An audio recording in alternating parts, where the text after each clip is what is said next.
We find our protagonists, the Dark Lords of the Sith, conferring in Plagueis' penthouse as Palpatine rehearses his impending victory speech where he will be placed into Chancellorship. I would like to thank an invisible benefactor to the Republic, one Hago Damask. Dumas financially responsible for the resettlement acts way out in the...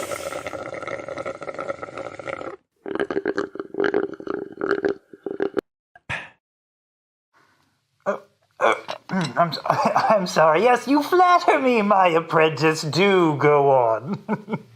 Dumas fundings allowed beings to blaze new hyperspace routes, far beyond any of the...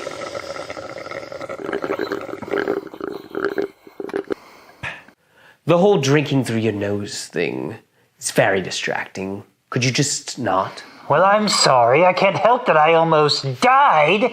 This is a delicacy I've scarcely had in nearly 30 years. Can't a moon just enjoy a little blue milk in peace? Well, I'd appreciate it if you were at least trying to listen. Yes, okay. I'm all ears. Do go on. Thank you. As I was saying, I would like to thank my competitors in this election, even though we see different sides of the...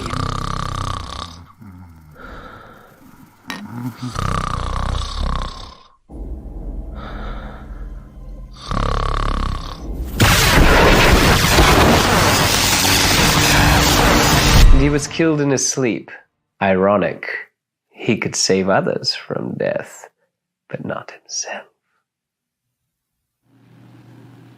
Yeah, I ain't buying that either, bro. If an item does not appear in our records, it does not exist. Hello there, everyone, and welcome back to Tales from the Archives. I am Grayson of Mortis FM, and with me is the Tales from the Archives crew. Connor, we'll start with you. Hello there. Connor from Beyond the Dune Sea. Seth from Beyond the Dune Sea. It's you, Tony.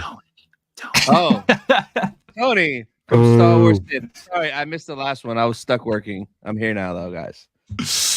Cole from Mortis FM, holding Darth Plagueis, the book, the movie, the show, the podcast.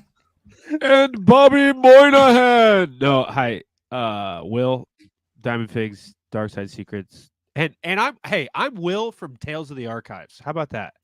Yeah. Ooh, let's go. I'd like to hear. Yes, you are. Guys, we are wrapping up Plagueis by James Luceno. I think we are covering chapters 16 to the very end. So if any of you have been going along with us, we're about to cover the whole book, what we read, and basically just our all-encompassing thoughts. So before we get into kind of the chapter by chapter basis, overall, what did we think of this book for our first book that we finished? Don't be shy. You should go first. Oh, me? It's good, guys. I thought it was pretty neat. So I had very little expectations going in. I'd heard that it was good. It's a very well-revered book in the Star Wars community. I did not expect it to parallel Phantom Menace as much as it did towards the end. That was very fascinating. Seeing the intense machinations of the Sith. I've often heard this book called R-rated Star Wars, and it gets there a few times. And again, just the Plagueis as a character is very fascinating. I think that as the book goes, it's cool to see him sort of narratively, he sort of decays out of the story, just like he does as a person, and so I think that's cool. But yeah, good book, good stuff. Yeah. Seth, what'd you think, man? Just wanted the book, that's all. So I had something to hold in my hand. So I liked it. I did think it was really interesting, and you kind of touched on it a second ago, that like the back half of this book should really just be called Darth Sidious, because Darth Plagueis really just kind of background, and he kind of pays for that, and I do think that that's really interesting, and we'll get to that. But I really enjoyed this book. This is a lot of fun. And it's cool how it really kind of, like anything, you want to learn more about like what's going on in movies and stuff like that. And this really builds out that world of what's going on in Star Wars at the time of the Phantom Menace, and how things kind of all got set into motion. So yeah. Yeah, I agree with both of you guys. I really enjoy, in the beginning of the book, it feels like we see kind of Plagueis, I would say maybe in his prime. Maybe he wouldn't define it as that, but then you get that like transition in him with Palpatine, and then really just the kind of focus on Palpatine, which I knew that it was going to focus a lot more on Palpatine later on, and then eventually we get stuff with Maul. Until we're basically just completely synchronous with the Phantom Menace. The book finishes post the Phantom Menace, which we will get into, like you guys said. But R-rated Star Wars indeed. There's some points where I was like, okay, I get it. I understand why. And there's one thing in particular that we'll get into. We're going to try to go for more of a chapter by chapter basis to kind of keep it a little bit more organized. But I loved the book, and I see why it is so, like you said, so revered in the Star Wars community. I think it was a great book that for us to start on, and it makes me excited for the future. Nice. So it's you, yeah. This is me. This is me. Is this thing on? Testing. So I enjoyed it a ton, and before reading it, I think Redney was the one that said the book is basically episode 0, and it really is. It really is like episode 0. It ties into the Phantom Menace, and it even ties into other things in the saga as well, which is very interesting to see how this person got power here and this thing there, and I'm like, oh. So I enjoyed it a ton, and it just makes me want to read more of all the other people they referenced throughout the book, like Darth Bane and a lot of other names that were name dropped a lot. It's like I want more, so I loved it. Yeah. I think the Phantom Menace supplemental was really good. I thought that it was a super strong book. In terms of like R-rated Star Wars, I'm inclined to agree, but I also just really appreciate just how seriously it takes Star Wars. Like when you're reading this, like it feels like you're just straight up reading history, in just like a very seriously made way. And I think I mean I had never read any of James Luceno's books, but his writing style is really, really good. It's very compelling to follow. And this was definitely, I think this exceeded my expectations. I didn't think it would be this good, but I really like it. As a remedial thinking person who only can think in memes, this is what I thought of the entire time we were reading the back half of the book. I felt like the entire time. Like the closer we got to the Phantom Menace and the closer we got to what was going on within that world was, I was like so encapsulated with what was going on. From reading this prior to when we were doing our reread, I guess reread for me, and I know Seth, that was what I was looking forward to most, was that part of the book, and getting to see, as much as it is Plagueis, and the Plagueis stuff is very cool, the Sidious side of things and the eyes outside of what you see in the Phantom Menace is my favorite part, and this just solidified it even more. That world building, like everybody said, but this is something where if they did, like, this is all stuff that I envision as deleted scenes of what should have been in the Phantom Menace. If you were to go into like DVD extras and this was what was going on, or there were animatics for all of this, that's how I picture all of that story in my head. I know a lot of this, because it's Legends, isn't technically canon anymore, but this has always been my head canon, and now it will be very hard doing the reread of it to rewatch Phantom Menace and not think of all of this going on. You know what it's like, it to comparables to something actually in canon. This kind of feels like the Siege of Mandalore, but for like the Phantom Menace, where it's happening concurrently, where it's like oh, you don't know all this stuff that's happening, and it syncs up really nicely. I totally agree. Sorry, I'm cracking up because Connor and Seth are having somebody just was like, Seth, Connor, just like, and I was like, what was that about? Ignore him. That's my friend. Oh, I've seen some of your shorts, Hunter. Yeah, I did.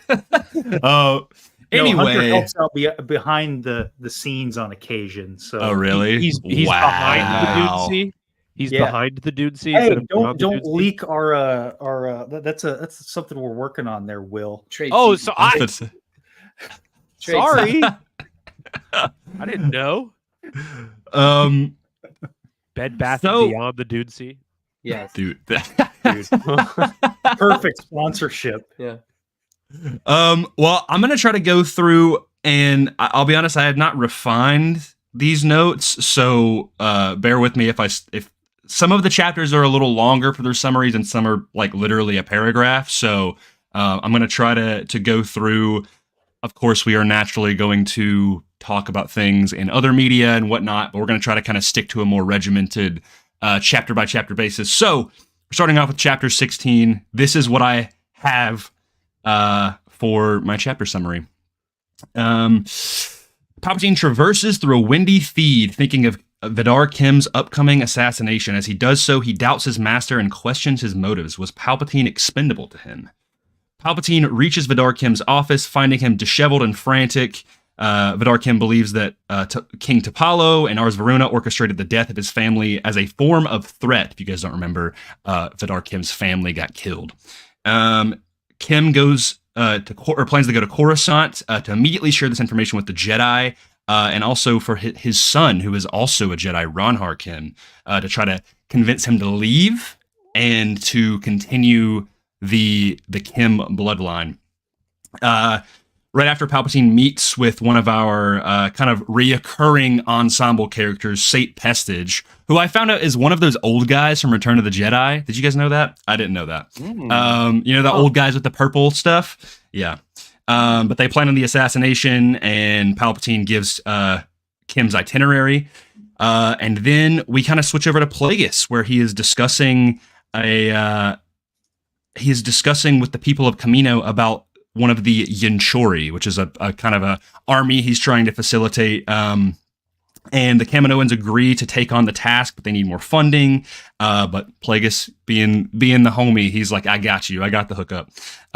So Palpatine then gets word that the assassination was a success, but Ronhar believes he may have been the target, and no leads of the Palpatine were made, and the Senate is shook by the action. So that's chapter 16.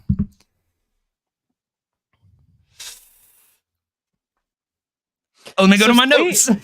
So Saint Pestage is really that old dude in the hat. You like broke my brain a little bit. I literally just went to go look all that stuff you were up. Just casually dropping. Yeah. Sorry. There's Saint Pestage, and then the other one. There's two other guys. Those are all the dudes in the purple hats from Return of the Jedi. That's his like little ensemble. What the heck? What are the other two guys' names? Do you guys remember off the? Doriana. Yes, Kinman Doriana and Janus Grujatus. Longer than that, because at this point we're still 20 years before Phantom Menace, or are we 30 years before Phantom Menace? I think at that point. Right now, Palpatine is still a young man. He's not. We have not hit the point where he's old yet. The Jedi is like 60 years from this point. Okay, they're old. I mean, you go look at those dudes in Return of the Jedi. I'm like connecting the mental dots here. Yeah. That's interesting because I've always thought that was interesting. That little band of homies. Because he's got his. Who's the? It's that other person. She was in a lot of comics recently. The bald one. Sy Moore. Yes, Sly Moore. That you're right. Yep. That's the other one. I know that name. I thought she was part of for him in the Senate. I didn't think. Yeah, but I think she's one of those people in Return of the Jedi too, right? Or am I wrong? I don't know. Anyway, there's a lot of connections, and I'll get into some of my summaries of things that might also blow your mind because I didn't really. You'll see, but in this chapter, I was. I mean, it's it's a lot of exposition and kind of setup. And we'll kind of get to that. But I like the orchestration of the assassination, and we kind of get to it a little bit later. But Ronhar is kind of an interesting parallel to Anakin in a way, where he's like kind of befriending this young man and stuff. And Vidar Kim's like, he's also kind of a weird foil to Palpatine, where like his family is killed, but he's like, oh, I'm gonna like kind of take you under my wing. And they don't get a whole lot into it, because I will also say Ronhar Kim is apparently in other comic books, which is why his character kind of fizzles out.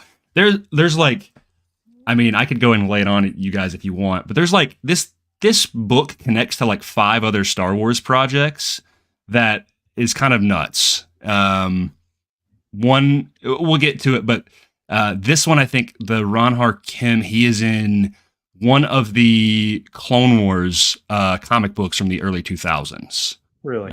He's one of the main Jedi. Right. Yeah. So they were kind of planting little threads in there, but yeah. Okay. Is there anything that you guys want to...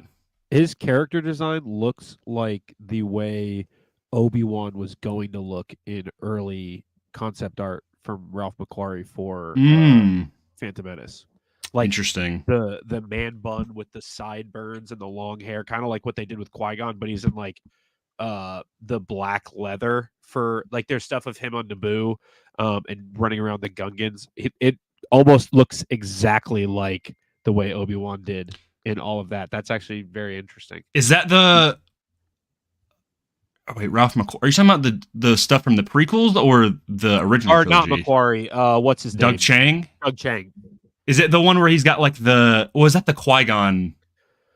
There's one where, because they show both of them, and I think Qui-Gon has like, he almost looks more like a Kurosawa character. Yeah, there's 2. There's one where he's like running from Gungan tanks and it's in the swamps, and then there's another one where he's in like this, what I would assume is the ship from the beginning of Phantom Menace, and it's more gold background, and it's all of the what are the rolling droids called? The droidicas. Those are all like, he's fighting those, and he has a green lightsaber, but he's wearing like black leather. Yeah, we'll see if I can find it. But kind of alludes to. I remember that. Yeah.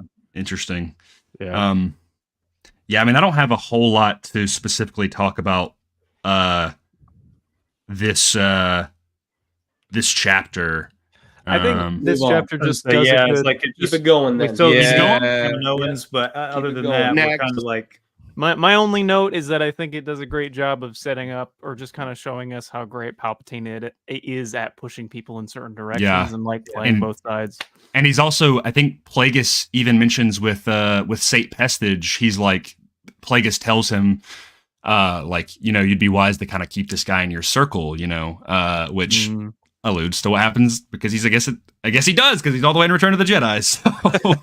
Well, I mean, that does happen later. I mean, when spoiler alert, later on, when Palpatine saves Plagueis from the assassination attempt, he's there and he's like, hey, you know, like it or not, you're part of our club now. Yeah. You're an Avenger now. I will say about that was the Kaminoan stuff was cool. I mean, it sets the stage It's interesting that like they were trying to create an army to go up against the Jedi as opposed to fight alongside of the Jedi. And we'll get into that in a little bit as well, but you're starting to get those teases. It's cool that we get little pieces of the plan. Yeah. We get like Palpatine suggesting, oh, we need like individual assassins for all of them. And then that leads them to this point. And then that leads them to this point. And then maybe a clone army. And then we need a specific type of species, you know? What was the name of, I'm sorry, I want to check because it kind of becomes important later on. What was the name of the faction that kills Kim? They were like specifically like, we need to use these guys. The Maladians or something? Maladians, yeah. Malady. they all have little hats. they all wear fedoras. It's in the Canted Circle chapter. They take off their razor-tipped fedoras and throw them. They're like what's his Odd Job from James Bond? Yeah, it's pretty funny. Am I still on? Oh yeah, because they even referenced like the Mandalorian Death Watch and the Bando. I thought that was fascinating. It's interesting reading through this book and how much it lines up with stuff that's actually in Clone Wars, because this was written when Clone Wars was happening. Right. And I didn't know that. I still can't get over that Sate Pestage is the old dude, because I always in the book I'm just imagining him as like this drifter type, because he just kind of looks like a smuggler maybe. I don't know why I envisioned that in my head, because I mean apparently he's pretty good with the blaster. So and then he ruins his drip. Yeah, milady. Cool purple robe. Yeah, he does. Yeah. He's slick in his old age. You know, he's like, hope I look that good. Apparently, James Luceno has a thing for those guys, though, because in the book that he wrote about Tarkin, I guess they play a larger role in that too. So I was going to say that's his gluff poopos right there. Keeping it PG, guys. Are they even in Return of the Jedi except for that one shot? I don't think so. Yeah, they're just standing. It's when Palpatine turns around and they're like, "Okay, we need to huddle up now." And it's just like Vader comes in and talks to him for a second, and he's like, "Get out of here!" I know. Yeah, it's like I'm with my friends. I'm alone, Vader. I'm hanging out. Yeah. Dude, we're playing Battlefront. Leave us alone. Drinking some brewskis with the Sith boys, Yeah. Well, so let's get into chapter 17 then, and there's some definitely some stuff to speak about here. This one's a little bit of shorter recap. Palpatine visits Coruscant for Vidar Kim's funeral, and he speaks with Ronhar, kind of befriending each other. But then we switch over to Plagueis, who is on Sereno, where he at this kind of summit encounters Jocasta Nu, Qui-Gon, Sifo Dyas, and Dooku all there. And he basically discusses with them that he expects a turn on the Republic from outlying systems, and also kind of plants the seeds for Sifo to investigate the Kaminoans a little bit. Yes. So Seth, go ahead and get out your frustrations. Qui-Gon is in this book. My favorite Jedi. Don't you guys know that? He's so cool. Like, it's really neat that, that he's Qui-Gon it up. So it's good stuff. He's Qui-Gon all over the place. He's Qui-Gon over here. He's Qui-Gon over there. I mean, you can't stop that. Anyway, I killed him. He's Qui-Gon over there. He's Qui-Gon. You can't stop that. That's my new favorite thing that you've ever said. You can't. But what an entourage, man. I mean, he's going around with Dooku and Sifo Dyas. Yeah, and Jocasta Nu. Yes, and Jocasta Nu. Yeah. So cool. Yeah. She's librarian, right? Yeah. Okay, yeah. Before she's in the librarian. Before she's the librarian. Yeah. I assume so. I assume she's not before she goes into Jedi retirement. Yeah. Yeah, I wonder how old she is at this point, because Attack of the Clones, she's pretty old. But then in the Vader comic, she's got like a freaking like ancient rifle, Anyway, she got a sniper in the Vader comic. Yeah, but this chapter is really good. I love also the plants for Dooku as well. That Dooku is he's very subtly frustrated with the Jedi. Like I was reading this and I was like, what you were saying, Will, earlier about like how this is very, supplemental to the Phantom Menace and everything. A lot of the events that happen in this, although the very end, there's some Dooku stuff, kind of contradicts it a little bit, but it still fits in really well with what we see in Dooku's fall in canon. And Tales of the Jedi. Yeah. Yes. Tales of the Jedi. Yeah. I was a big fan of like it's crazy that there's 4 Jedi there, and Plagueis is so skilled that like he is eradicated. Yeah. Which I guess that part blew my mind when because it was like Dooku, Sifo Dyas, and there was another one, and Plagueis saw them, and then he just walked over there and talked to them, right? Mm-hmm. Was the scene. And I'm like, man, this guy has some balls to go over there, him being a Sith Lord. And it was crazy that they didn't sense it in him at all, which is like showing the Jedi were blind back then and focused on other things when they had Darth Plagueis right in front of you, like talking to you, like one of us could be Darth Plagueis and we don't even know. Yeah. I think it's like a testament to because you hear from both of their perspectives pretty much. where they're like, I really want to test they're wanting to test their abilities, and so they almost seek Jedi just so that they can get the thrill of being in their presence and go like, you don't know that it's me. They're like cat burglars where they just steal stuff just for the rush of stealing stuff. Yeah. Yeah. Yes, the man in the back. It is kind of weird though, because like they almost describe the Force like that, where like in this book, it's like if you're on with the dark side, you can kind of like turn it off. Like you've just got to be like, all right, you're not making any ripples. But as soon as we start using it, you're gonna really start like like cause reverberations through everything. So it's like it's all or nothing. That happened a couple it's really times. interesting how it's basically described. It's described as like a signal that just kind of pulsates through the galaxy whenever and they something never goes off. They said that, like, we talked about it last stream as well, but there was one Sith Lord that he did cause like one ripple. They don't ever say his name. I think we talked about it. It was somebody's master. Master of it was the Twi'lek Master. It was so and so's Twi'lek Master. Yes. He ripped they never gave him a name. Right? Yeah. And like he was kind of it kind of made the Jedi a little scared, but that was all they got, Yes, And they were kind of like, yeah, don't worry about that. That's fine. Right. But they never really say what it is, though, which is interesting. And they talk about it later on as well, but I find it. Some with the holocron? I'm not sure. I think it was messing with the holocron. They also mentioned this one Sith Lord that I had to do a little bit of research on, and he was basically the Sith that, and this is not in this chapter. Maybe it is actually. I got to scroll through here. But in this chapter, he basically, not in this chapter, in the book, he basically screwed everything up for the Sith. Like if it was because he like wiped out a ton of like the recordings and like the ancient teachings, and I cannot remember. He basically like moved over, like he kind of swapped the light side, or he kind of like ruined the Sith way of thinking. I cannot remember his name. And he like tried to seal him and his apprentice away. Yes. He like locked himself in. Basically, only walked away with one arm and like a burnt face and stuff like that. Yeah.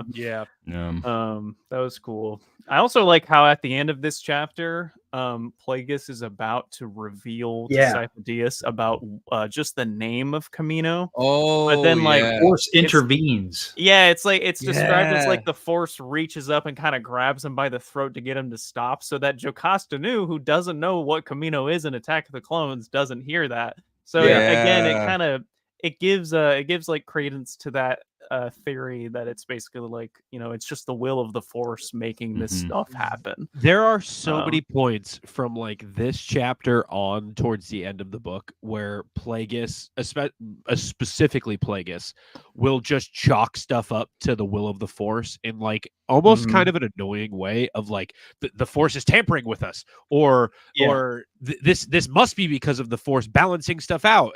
It was almost annoying at times the way he would just kind of write stuff off as that's just the will of the Force, almost in the kind of the way that Seth doesn't really like Qui-Gon for, was kind of that. It was just like it's kind of the will of the Force, but and Plagueis would just go about his day. Whereas I think that was part of his downfall was his own, I guess if you want to call it blindness. His mentality was so focused on everything else. It was just crazy to me. Qui-Gon's Qui-Gon over here. Plagueis is Plagueis over there. It makes me think then is Plagueis kind of like a dark side foil for Qui-Gon in a way? That's exactly what I was about to say. Like he's I mean, especially at the end. I mean, he's terrified of Qui-Gon. Yeah, like, he's terrified. And you're talking about like the how he writes things off as the will of the dark side, and I think that shows an extreme arrogance on their part, because Lucino is writing from their perspective, so the audience is being led to believe that it is the dark side is its own entity separate from the light side or the Force itself. When in reality, I think what's actually happening is, yes, the Force is sort of guiding events to ultimately lead to Anakin, because that's where everything converges on Anakin at the end of the story, which I thought was very interesting. I didn't expect that when we got there, which I know we'll get there in more detail. But in this moment specifically, talking about the end of chapter 17, when the Force, kind of grabs the word Kamino out of Plagueis's mouth, because he can't say that right now. Ultimately, that does lead, when he does say it, to the downfall of the Jedi. But he has to say it at the right moment so that it can lead to the downfall of the Jedi, but also the rise of Anakin Skywalker, which is incredibly fascinating that the Force would guide Plagueis in that way to do that. I really can't think of other times in Star Wars where the Force intervenes in that way, where it's like so abrupt outside, like him not being able to speak because the Force does not want him to, because he cannot say Camino. I can't really think of other instances. There's a few times in this book where that happens, but outside of this book, I really can't think of another time where, maybe you guys can, where the Force just outright stops somebody from doing something or forces somebody to do something without like not having their, I guess, intention. You know what that reminds me of, actually? I can't think of a moment in Star Wars, but maybe I can explain it with a Lord of the Rings reference. So in The Hobbit, Iluvatar, who is God in the universe, equating that to the Force, guides the ring to Bilbo. It's such an inconsequential thing in the story for the god of that world to do. And it seems so small, but in the world of Tolkien, it's one of the very, very few times that Iluvatar ever directly intervenes. And so that reminds me very much of this moment where just saying the word Camino is such a small, seemingly inconsequential thing, but it would cause a chain reaction that would upend the entire future of the world. Yeah. And so the Force literally intervening in this moment in this sort of deified way, I think is very similar, where it's like, they even say this later. They're like, the Force works in mysterious ways, but even they mock that. They're like, no, to say that, is to say that a mystery can't be solved, or whatever the quote is. But that's, I don't know that there's a moment specifically in Star Wars, maybe outside of a book, that I'm not thinking of, but that's kind of what I can think of when it comes to that. The only other thing I can think of that's kind of like that, and I don't even think it's canon anymore, I think it was just a throwaway story. Do you guys know the R5 Force sensitive thing, where like When I sent you, where like he blows up because he knows that R2 is the one who's supposed to go with him, because he's like weirdly Force sensitive. That's the only so weird instance that I can like kind of pin this towards, of like, all right, R5, you're coming with me. Oh, this one's got a blah, blah, blah, blah. And then he sets on fire. Obviously, we see him later in Mandalorian, but like outside of that, which who even knows if that's, I don't think that's canon anymore. No, in the Legends, it was the Force sensitivity, and from a certain point of view, R2 is like, "Hey, I need to be right." Yeah, he's like, "I gotta get out of here. You gotta help me. We're buddies in this." Yeah, it would be so funny if in James Legends he was Force sensitive, and it was weird. It'd be so funny if James Luceno wrote that though, and it's like, as R5 was going towards the Lars homestead, the Force reached through him and said, "Die," and then he blew up. She's the motivator. Yeah, it's the bad motivator. Motivator, bro. Yeah, the Force was his motivator to bust his motivator. That's our time, folks. Yep. We'll see ya. See you Thank guys you for tuning in. year. We'll be here all next week. The last thing before we completely move on, I wanted to say about chapter 17. And real quick, not to derail us completely, but to shout out Jeremy Bloor in our chat for being a member. He just became a member. Appreciate that. He's been here. Legend. I know the name very well. He's a great dude. Way to go, Jeremy. But the last thing I wanted to say was, this is the first time we see Qui-Gon in the book, is in chapter 17. And he is, he bites back against Plagueis. Yeah, he does. In a very real way. And Plagueis has a lot of respect for that. And so does Dooku. And I think that's very interesting, given the trajectory as we go, is like, you're already seeing these seeds being set, is that Dooku will ultimately stray away from the Jedi, diving into the dark side, whereas Qui-Gon will do the same, but in the opposite direction. He will go toward the will of the Force, and the Jedi themselves go into complacency. And so it's interesting to see this sort of fork in the road. And Dooku is very agreeable with Plagueis, and they have this mutual respect for Qui-Gon, being like, I'm not with you on this, guys. Sorry. And he has to actually get up and leave the conversation because he's getting frustrated. Also, Sifo Dyas, he's kind of like a diehard Republic guy, and Plagueis he's like arguing with him, and then Sifo Dyas is at one point, he basically is like, oh yeah, but like the those planets wouldn't be able to. And Plagueis is like, kind of gives him this look of like, that's exactly what I'm saying, and Cypher-Deuce is like, like it's just it's very interesting how all three of those characters are so crucial throughout the next 2 decades or beyond. I don't remember even what year they were currently in, but it's pretty cool. Good, Seth. I just wanted to echo what you just said about how, so you've got Qui-Gon and Plagueis, and they're on different paths, or like they're kind of on the same path, but then they kind of splinter off. And it's kind of neat that like Plagueis takes a selfish path, while Qui-Gon kind of takes a selfless path with finding the chosen one. And Plagueis is all like just inward thinking and trying to keep. Oh yeah, there's a mirror there. I guess I didn't consider that. Yeah. And those two direct foils of each other have the most heated debate in that scene. Yeah. It also makes me, the reason I think it's kind of an interesting foil is because, you know, Qui-Gon is taken out. Like there's always that what if of like, oh, what if Qui-Gon lived? You know, he was kind of the figure that Anakin needed, and Obi-Wan was the one that he got, sort of thing. It makes me kind of think of like, maybe what if Plagueis had gotten hold of Anakin, you know, but he ends up getting Palpatine, Palpatine ends up getting him. You know, it's kind of like it's an interesting. I think Anakin, if he would have become Vader under Plagueis' rule, would have been very. That's a fascinating thought. Yeah. I don't know. It's just a train of thought that I had where I'm like, you know, we see a lot of traits that are passed down from Plagueis to Palpatine, in kind of the way that, you know, we end up seeing what Palpatine becomes of being, you know, this physically scarred person and a hermit and whatnot. But like, it's like it is honestly, their relationship is very much what is the sins of the father. Like they kind of take those notions, even though Palpatine's like, oh, Plagueis, you old fool, but he ultimately ends up becoming Plagueis. Like that's exactly what he ends up doing. Well, he goes with the grand plan.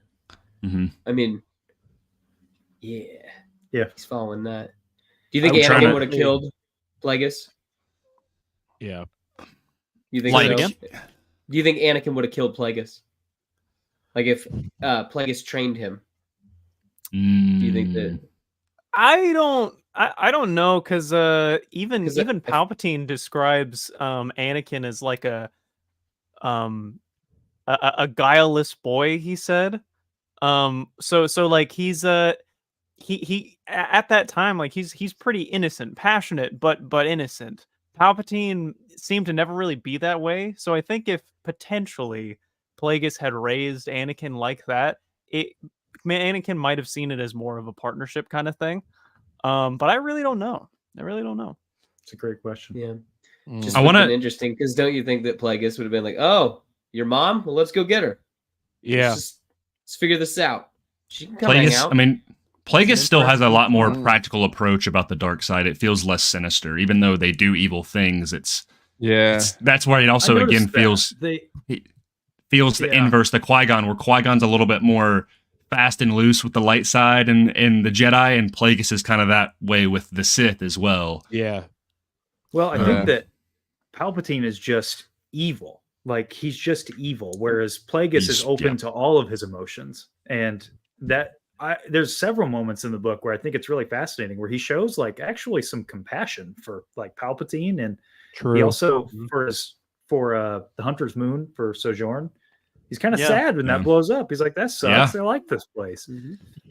There's a really good like allegory for whenever that happens, but I'll get to it later. Yeah, I wrote that one down too. Yeah, with the sons and everything. Yes. Dude, it's so good. In the chapter right before this one, just to go Connor off of what you just said, that's when Plagueis says the whole thing of like, Plagueis' parting words were, remember why the Sith are more powerful than the Jedi, because we are not afraid to feel. We embrace the spectrum of emotions, from the heights of transcendent joy to the depths of hatred and despair. Fearless, we welcome whatever paths the dark side set us on and whatever destiny it lays out for us. So like, even like compassion, the emotion of compassion, not being afraid of that as something where Sidious probably wouldn't feel that the same way because of his evil. He's very self-serving, and as much as Plagueis is self-serving in terms of he feels he is destined to set the Sith on this path, and that he is the conduit for this to happen, he is still the one channeling the path. So that's what's above all else, is to make sure the plan goes apart. Whereas Sidious is, when, like, for example, when he finds out about Anakin later on, when Dooku's telling him about him and what happened with Qui-Gon and all that stuff on Tatooine and finding the boy, Palpatine's first thought is, how did I not sense him? Not, okay, this is a problem for all of us, and we can talk about it later on too, but it's always intrinsic of, how does this affect me? How can I deal with this? Whereas Plagueis is more, how does this affect the Sith as a whole? I think is really the difference. Yeah, he has that's like the exact difference of their thoughts there. Is Palpatine's like, how did I not, I sense nothing, whereas Plagueis is like, will this boy be the grand plan's undoing? Will this make us undone? And that goes back to what you guys were saying earlier about Qui-Gon and all that. There's that passage in the last chapter, is it, where Plagueis is reflecting on all of that, and he's like, Qui-Gon is the key. Yeah, like he literally says, he does say that, and I'm like, well, there you go. Yep, he's clearly the coolest. There you go. Hey, got him right there. We got him. Yep. Clip that, folks. Will, you should have wore your Qui-Gon shirt today. Okay. Oh, I almost did, but it was in the laundry. I was thinking I was supposed to wear it today. I'm so mad that I didn't. It's okay. I'm gonna read that passage real quick about the dark side, kind of strangling Plagueis, to say this word, and then I'll move on to the next chapter. Plagueis was about to mention Camino when he spied Jocasta Nu approaching, and a feeling from deep in the dark side rose up inside him, strangling his voice box, as if refusing to let the word escape. I already talked about it, but I just think it's very good, very interesting, because he also says So not the dope. Force. He doesn't say the Force. He says the dark side, which is like, light I don't know. rises, darkness does to meet it. Yeah, I think that's just because Plagueis is arrogant. That's all. Oh yeah, well, it's like, it makes me think of the beginning of Force Unleashed 2, where Starkiller is like, has been starved for weeks, and Vader approaches the chamber, and he's just like, the Force gives me all I need, and Vader's like, the Force, and then he corrects himself. He goes the dark side. It's very good stuff. Before we go on, shout out to all 31 of you guys watching right now. Be sure to hit that like button. We are live streaming this from all our channels, so if you're not familiar with somebody's channel, down in the description is the link to everyone's channel. So be sure to go subscribe, check everybody out, and then also shout out to Isso with the 8-month member chat, throwing the Sidious emoji in. Appreciate you, and shout out to the rest of the chat. We're at 149 subscribers. So if one of you guys want to get us to 150, thank you. Woo! Be that one person. Get him to 150, guys. Thank you. Chapter 18. Palpatine preps for the for the historical day. Huh? You're at 150 already, baby. Let's go. Let's go. Thank you, guys. If you're already subbed and you're listening right now, thank you so much. And our new episode will be out. Beginning of next week, I promise. That's right there. You understand? Palpatine preps for the historical day in the Senate as they vote on many Trade Federation planets being added to the Republic. Many are worried that it will let the Trade Federation become too strong. Palpatine meets Dooku and Sifo Dyas, and then is surprised by his master's unannounced visit, which is what you referenced earlier, Tony. And in the vote, Palpatine announces Naboo and his sector are abstaining from the vote in lieu of Vidar Kim's death, which is very, very, very interesting. I'm gonna go to the chapter because it's been a little while, and I need to make sure. This one was kind of this was a chapter that was a little dry for me. Yep. Ultimately, it's just kind of more setup, which I'm fine with. Yeah, no, it's good. It's good. It's the chapters that like get into the politics. One second, Seth. They get into the no. I'm just saying I'm almost done. I don't want you to sit there just like holding your hand the whole time. The chapters that get really into the politics and everything, I enjoy. But I talked to Cole about this. There's a lot of times where because Palpatine plays both sides, I'm like, okay, what is his goal here? With the Trade Federation and things like that. So I'll have to go back and like reread a few times, and it's like, okay, like they're pro Trade Federation, no, they're anti Trade Federation. Oh, they like Newt Gunray, although they don't like Newt Gunray. It's just it can get a little confusing, but it's still really good. Seth. Well, I think it's two things. I do think it's interesting that Palpatine, he doesn't even sense Plagueis, does he? Like, it's just like, oh my gosh, you're here. Like, so it's like, that works both ways with what we were talking about. It's like, Plagueis can just turn it off for anybody. It's like, you can't even sense me, which is wild. And then two, I've always kind of felt like that they were playing literally both sides. Like, whatever way we can make work, that's just going to be how we're going to do it. That it was never always going to just be the clones, like betraying the the Republic winning. It was just that like that's how it worked out, if that makes sense. That if it did, if the Trade Federation had some sort of advantage, then they would have picked the Trade Federation. It's just how the cards fell, I guess. True. Yeah. I go ahead. I was just gonna say that's part of the brilliance of, I think, both Palpatine and Plagueis, and you see that with Palpatine throughout all of Star Wars media, is that he's both a planner, but also he can take a situation and just flip it and twist it and do what he needs to do with it. Yeah. It shows just the power of that. And it also shows the power of someone like James Luceno, because that is tough to write, I think. I think that's a really difficult thing to spin. It's difficult to show that it's not just convenience, that you're just writing convenience. But no, it really feels like these are like, they're making these plans, but they're looking out for every opportunity that, oh, hey, the Trade Federation, this stuff's working out. We'll go ahead and we'll pursue that. And if it doesn't, well, okay, we'll go this direction. They're always 10 steps ahead. Literally playing both sides. And you can't be.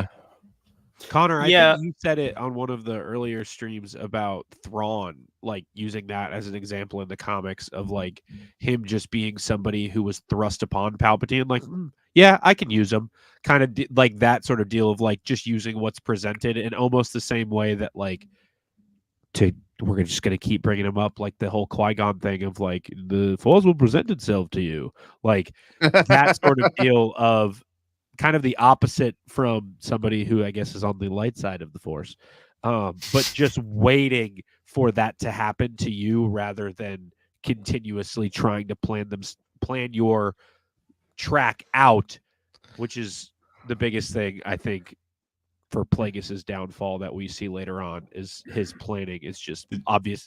He's blinded by his own plan.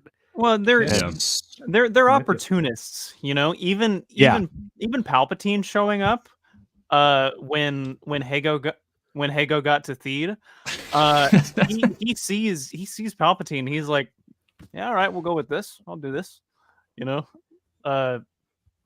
Yes, sir. I mean, they're selfish. They're both selfish in like different ways. It's weird. Yeah. Because like, why does Palpatine ultimately get mad at him? It's like, dude, you turned your back. You started hanging out by yourself, and I've been the one orchestrating everything. Yeah. So when it's like it's like a group project, but one guy's doing all the work. You know. It's true. Yeah. And like they're both doing different parts, but like it's weird. They're both being selfish in different ways.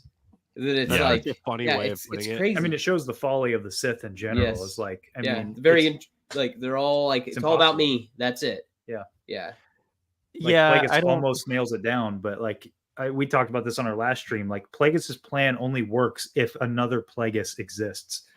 And it just he was trying to cultivate another Plagueis, but he just continued. He should have cloned himself. He literally found the devil. I mean, not the, I mean that's I was trying to figure out, I think it was interesting in this chapter as well that they talk about where Coruscant, I don't know if it's in this chapter or one of the earlier chapters, I can't remember which, but they talk about the state that Coruscant is in and how it's kind of become like this, it's not what we see in the prequels even. It's become this like haven for like debauchery and kind of basically like a Las Vegas, where it's like even like all of the politicians are corrupt, and I don't even remember the chancellor's name at this point. Is it Valorum? Valorum is the one in part 3. It's like Darius or something like that. Yeah, right? I think I've got it right here. Yeah, Chancellor Darius. You're right. Yeah. It also, like, I think even in the chapter before this, we didn't talk about it. Like maybe it's later on, they talk about how, maybe it was with Ronhar Kim, they're talking about how like Ronhar is like almost pro like the Jedi should be leading the Senate. You know, there should be a Jedi chancellor. I think that's with Ronhar. Maybe it's later on with Ronhar. Well, they mentioned it several times. It's like that's how they used to do it. Is that the Jedi exclusively were chancellors? That would be chancellors extreme. are exclusively Jedi, I should say. That would be so interesting. That's just a wild concept. But anyway. I mean, it does kind of make sense, though. It's like the Jedi want to try to have their cake and eat it, too. They want to either be halfway involved in the Republic. And I think Plagueis brings it up. It's either Plagueis or Palpatine brings it up that, like, the Jedi should have just continued that and just run the Republic, or have gotten themselves out of it entirely. But this, like, will they, won't they? Like, we're going to kind of be involved, but we're going to make our own discretion. I mean, it also ultimately is what leads to their own corruption. Yeah. You see so many seeds in these chapters of where the Jedi are at and how the Senate is kind of, they've become complacent and kind of hermited. And the Senate has, you know, also kind of lost their way a little bit. Go ahead, Seth.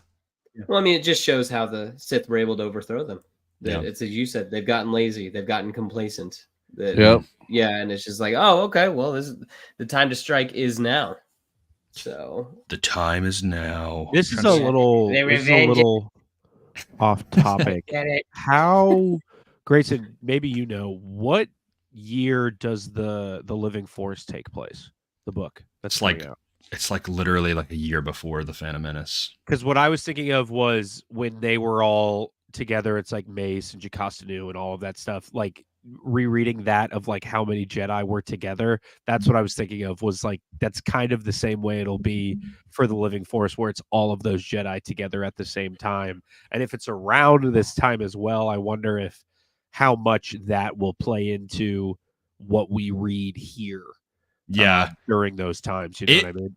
I mean, it'd have to change a little bit because I know the Living Force takes place like on one specific island of like a planet, which is interesting. Oh yeah. But it would be, I mean, obviously it's not, the entire book's not going to take place on this island, just like the bulk of it. But I mean, imagine if they just like John Jackson Miller just casually name dropped like, oh, hey, go to Mask, you know? Like that would be such a, even then, imagine if they dropped not even a Plagueis name, but in the Acolyte, they dropped the name Hey Go Damask or Damask Holdings. Like, that's that what I'm waiting for. Like to see in the background a crate or something and it says Damask Holding on it. It'll be the Leo meme instantly, like, ooh.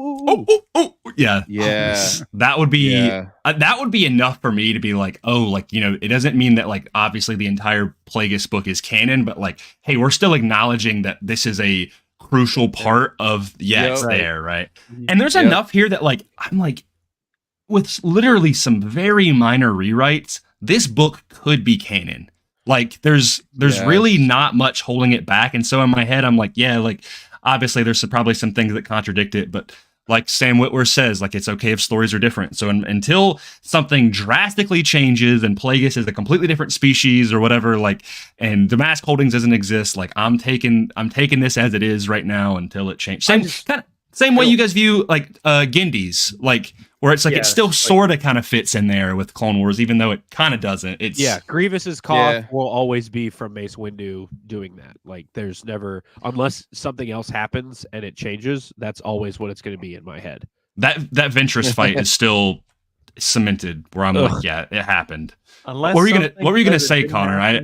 You might I was maybe just gonna say I don't see, especially with how Filoni has said that he takes things from legends and things that are already out there in like the fan zeitgeist. I don't think that they change, at least like the broad strokes. Yeah. I think Plagueis remains a moon for sure. I think that'd be a weird it's just thing. A giant. The pronunciation of Mun is so funny because it's such, you can like, it's also pronounced moon, and I always just think of just like Plagueis just being like a giant like moon. From like Majora's Mask, he's just like but it's just his face just. Oh my god! What's weird? Anyway, I don't see them changing much. He's always in the audiobook. They flip back and forth too with the pronunciation, which is so weird. Yeah, I don't know. I can't. I just go Mun and Damask or Wait, like I think Cole and I were talking at one point, and we accidentally called him like Hugo Damask. Yeah. I think I've called him that a couple times. Yeah. Well, I don't have much left in this chapter, so I'll go ahead and go to the next summary. Say, do we maybe want to, not to derail too much, but like maybe do a couple at a time, because we still got a lot of chapters to go. We're like, that's fine with me. I can do. We just did 18. No, we did we did 18. So I'll do 19 and 20, maybe 21 as well. Let you guys gauge it. Yeah. Chapter 19. The Trade Federation wins the vote with their planets gaining access to the Senate. Palpatine meets with a Celestin representing. This is a good chapter right here. We're about to get into some good stuff. That is representing Silvestri Trace Power, which is kind of connected to some other associations. But Palpatine is abducted by the hater Senator Pax Team, who's just the ultimate op for Palpatine, and he has mostly all the dirt on him and Higo Damask, and plans on killing Palpatine right there. In this old warehouse on Coruscant. But Palpatine is rescued by the Enchani Sun Guard. I don't remember if I mentioned this last time, but those are the people from Knights of the Republic 2. And the entire act was actually was kind of orchestrated by Palpatine so that he could discover the location of Pax Team, and that Pax Team could be punished. But there's a catch we'll get to in just a second. Going to chapter 20, Plagueis is at the initiation of Larsh Hill into the Order of the Canted Circle. It's a very interesting lore there that I won't get into. But everyone is quickly betrayed by the initiators in a sudden twist, where discs are flying and people are getting cut up and droids are getting bashed up. That's and it's that. I'll go ahead and say before I get into it, that part in the book, I literally went, whoa, what's happening? Like, I felt like it gave off Red Wedding vibes from Game of Thrones. Where I was like, it comes in fast. Yeah. But Palpatine, once he's safe, he gets word from Saint Pestage that the Maladians were hired to make a hit.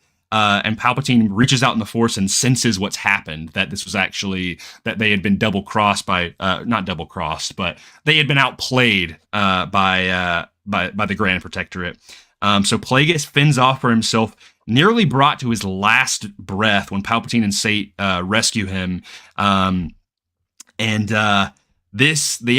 end here at the end of chapter 20, where Palpatine, he goes on a single-handed mission to hunt down the Grand Protectorate and murders them all with monstrous force, to say the least. We'll end it right there for those two chapters, chapter 19 and 20. Dude, these chapters are wild. So when Plagueis goes up against all of the assassins, the way that was described for me, I was visualizing like Force Unleashed level stuff. Because the way that it was talking about what he was doing, it sounded like he was doing like Force Repulse, basically, like sending waves that just eviscerates these assassins, man. I was like, dude, you are not. You're messing with the wrong guy. That's a great way to describe that, because I felt like in Force Unleashed, it's clearly just because you're playing a video game and you need to be able to do cool things. But this felt believable. Like you were backed against a wall and he has to do everything he can just to survive. So stop the bleeding and the punctured lungs and the neck. Like, I mean, everything. He is on his very last breath, using every inch of the dark side of the Force to make sure he lives. I'll say it was one of the more creative scenes I've seen using the Force, like in Star Wars media, because when you introduce a concept like the Force, all of a sudden you're kind of writing yourself into a corner, because it's like, well, now the Jedi could start crushing internal organs with people, but maybe they don't because they're Jedi, you know, and it's all stuff like that. But now, no, that's what's happening. Like Plagueis is just, he's doing everything, pulling out all the stops. And one of the small things that I love, it just the way that it was written, is Plagueis tries to summon a blaster to him, and he like levitates it and starts to bring it towards him. And one of the who are the assassins? I forget. What are the Maladians? The Maladians, yeah. One of the Maladians like steps in front of it and just like blocks it with their body. He like shoulder bashes the rifle. Yeah, which is it's just so. cool use I of just that. it just seems so like everybody is just so primal and just thinking like, okay, what can I do off the cuff? You know, to try to I'm survive viewing this in a moment. very cinematic way as I'm Yeah, reading me it, and too. I'm like, oh, this would look so good on screen. Yeah. You know, like this would go down as like just and a the way top that it tier ends action. too is like when Palpatine gets there and he's like, we need to go because the Jedi will have felt this, and Plagueis is still so drunk with the dark side. He's like, let them come. Yeah, Yeah, he's like, feel this. I love that. Yeah. I will say, go ahead. No. You go ahead. Okay. Who's seen Kingsman? Yeah. This scene reminded me of Kingsman, that like the first person shot where he's just going through and just like, all right, the dark side's got me, and now I'm just gonna run through everybody. It does not matter. it's playing Freebird by Leonard Skinner. Exactly. I was playing Freebird in my head. This Plagueis is just eviscerating everybody. Yeah. Yeah. Or you could even like use to use more Star Wars video game analogies in Survivor when Cal goes dark. Oh, at the end of yeah. Plagueis is like press R2 or R3 and L3. Isn't it like to feel the dark side or something, and then everything goes red around I think it says embrace the dark side. That's what it is. Yeah. It's very cool. Dude, imagine a Plagueis video game, dude. That would be so cool, man. You know what? But I think that's what makes it neat, though. He doesn't do this all the time. Yeah. He can't do this all the time. Yeah. It's just like he is, like as Connor said, he's backed against a corner. He has no other choice. Yep. He's not. He's not Maul. He's not like he's when he fights. It's effective, but it's sparing. You know, Well, it reminds me. It makes me think of like how much Palpatine wanted to do that when it switches to him going all out on the Grand Protectorate, you know. Yeah, dude. And it mentions that scene where where Palpatine passes a mirror and he looks at himself and like his hair is unkempt, his eyes are yellow, he's got saliva coming out of his mouth, he looks like a rabid dog. I just thought that was like such a great description of him, man. It's interesting because in the chapter before, when he is cornered by Pax team's kind of goons, he's already like Palpatine is already going through his head of like how he's going to take these guys out. Like he's talking about like ripping their throats out or like slashing their throats and everything. Just no lightsaber or anything. And then he doesn't get to do that because he's saved by the Sun Guard. But then after what happens to Plagueis, he gets to just completely let loose on the Grand Protectorate. And it is, dude, I mean, him burning like Pax team alive with like the what is it, the curtain or whatever, and he just like he uses the Force to like set it on fire and just watches him burn and roast. I'm like, oh my gosh, dude, like R-rated Star Wars, dude. He's I'm gonna go through here in a second. Also, like him connecting the dots of like, oh, they'd been outplayed by the Grand Protectorate is really cool because you're really thrust into the position of Palpatine of like going through and like, wait, connecting these dots, and then ultimately being like, oh, they're not on that orbital station, they're here, and the Maladians are gonna kill my master. Yeah, it's a fun subversion of expectations because when Palpatine's abducted, you're like, he's playing it cool, you know, he's good the whole time because he's like, all right, he's kind of expecting it, but then Plagueis saves them, and you're like, oh, okay, well, that's interesting. Plagueis knew about it, but then Plagueis gets double crossed and crosser. I have in my notes very like this. Just Mexican standoff. It's very. I wrote down in my notes, this is super random, that the Order of the Canted Circle just gives off huge Illuminati vibes. Yeah. Like, I'm like, is this like the Star Wars Illuminati? Because they're like, just got their, I don't know. I'd never heard of this organization before until this book. Yeah, and also, I felt a little dumb while I was reading that chapter because it was describing like what that order was. And I was just kind of like, I don't know what it's talking about. Like, it was like, people are cool. And there was like people are standing at one end of the circle and people are standing at the other end, but also it's in midair, and I'm like, I don't understand what's happening, but it's interesting. That was one of my favorite parts. I thought that was so unique. I was like, what a cool idea for a secret society. It was like something that got shifted by an earthquake. Literally like 10 degrees or something. Circle. And they're like, that's the name. That's what we're going with. I think that's so cool. It's so I was neat. just sitting there though, like I'm not. This is cool, but I don't get it. Like I just it wasn't going through my head there. See, I'm trying to find some of the passages from when Plagueis is fighting them off because they're just. When Plagueis is doing that, I think this was one of the chapters that really cemented why he is one of my just kind of new favorite Sith, is because he's such a calculating individual that even during the battle, hearing his monologue is all about kind of the statistics of the battle. So like he's talking about, oh, my second heart has begun a rhythmic type behavior. My other one is in atrial fibrillation, and then when he starts using the Force, he's like, oh, the Melati have immediately switched to tactics against a Force user. You know, that's it. So like he's just thinking about it like that. I just thought it was great. What that reminded me of is if you've ever seen like Robert Downey Jr.'s Sherlock Holmes, where it's slow Discombobulate. Discombobulate. I will punch the assailant at 35 degrees, and it's all slow mo. That's what in my head what it was like. That's Plagueis, man. Yeah, I'm gonna read it. Do an edit where you put Plagueis' face over it. Discombobulate. Put the other guy with the fedora. Oh yeah. Miladians. I'm gonna read like a couple, like skip through here a couple of different passages because I think they're cool to kind of see what you guys are talking about. Having run himself through a similar test, Plagueis knew that he had lost a great deal of blood and that one of his subsidiary hearts was in fibrillation. Sith techniques had helped him perform chemical cardioversions on his other two hearts, but one of them was working so hard to compensate that it too was in danger of becoming arrhythmic. I'm going to go through. Then he dug himself deep into the Force and catapulted himself to his feet. Sorry, my dog. Let's see. My dog is really excited about It would have been awesome if you said something else like, sorry, that's my roommate. Others Plagueis felled with his hands by snapping necks and putting his fists through armored torsos. Like, what? Oh my gosh. See, spreading his arms wide, he clapped his hands together, turning every loose object into the vicinity into a deadly projectile. Like, it just stuff like that. Like, it's so cool. Like, and then his heart fails, and oh my gosh, it's great. It's a great chapter. Good stuff. This is probably my favorite section in the whole book, is that plot twist where, like, as soon as it hit this point, like, that was where I was like, yep, this book we're full force. That was the meme that you presented, Will, where it's just like I was in. Yeah, you know. Like, all right, well, we're getting into it now.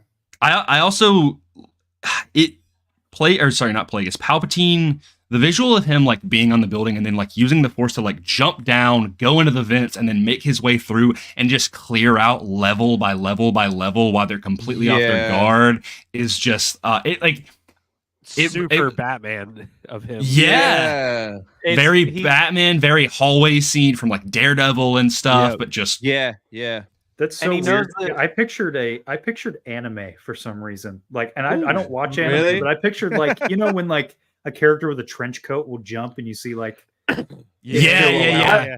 was thinking the same that's all thing. I pictured. I was thinking I can him, see that. like Just perched. I was thinking him like perched on a railing, and when he jumps, it's just kind of silent. Like you just see like his silhouette fall. Yeah. But yeah, he was making sure that he was going as fast as he could because he knew that there were cameras there. So even when they looked at the camera, like you just kind of see like a blur, and then suddenly those like two Dougs are just dead. Yeah. Dude, Wow, I'm so cool. I'm gonna read this one section that I had highlighted from Palpatine killing these people, and then I'll go on to the next chapters.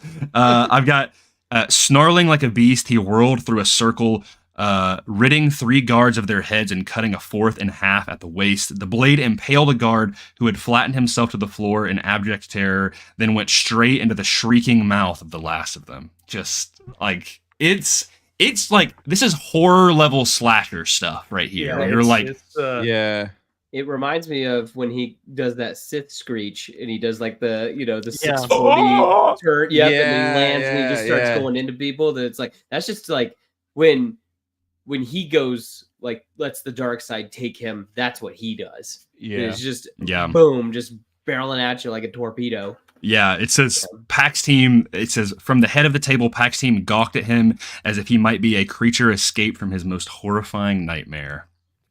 Really cool stuff. Good stuff. Grayson, before we move on to the next chapters, Mhm.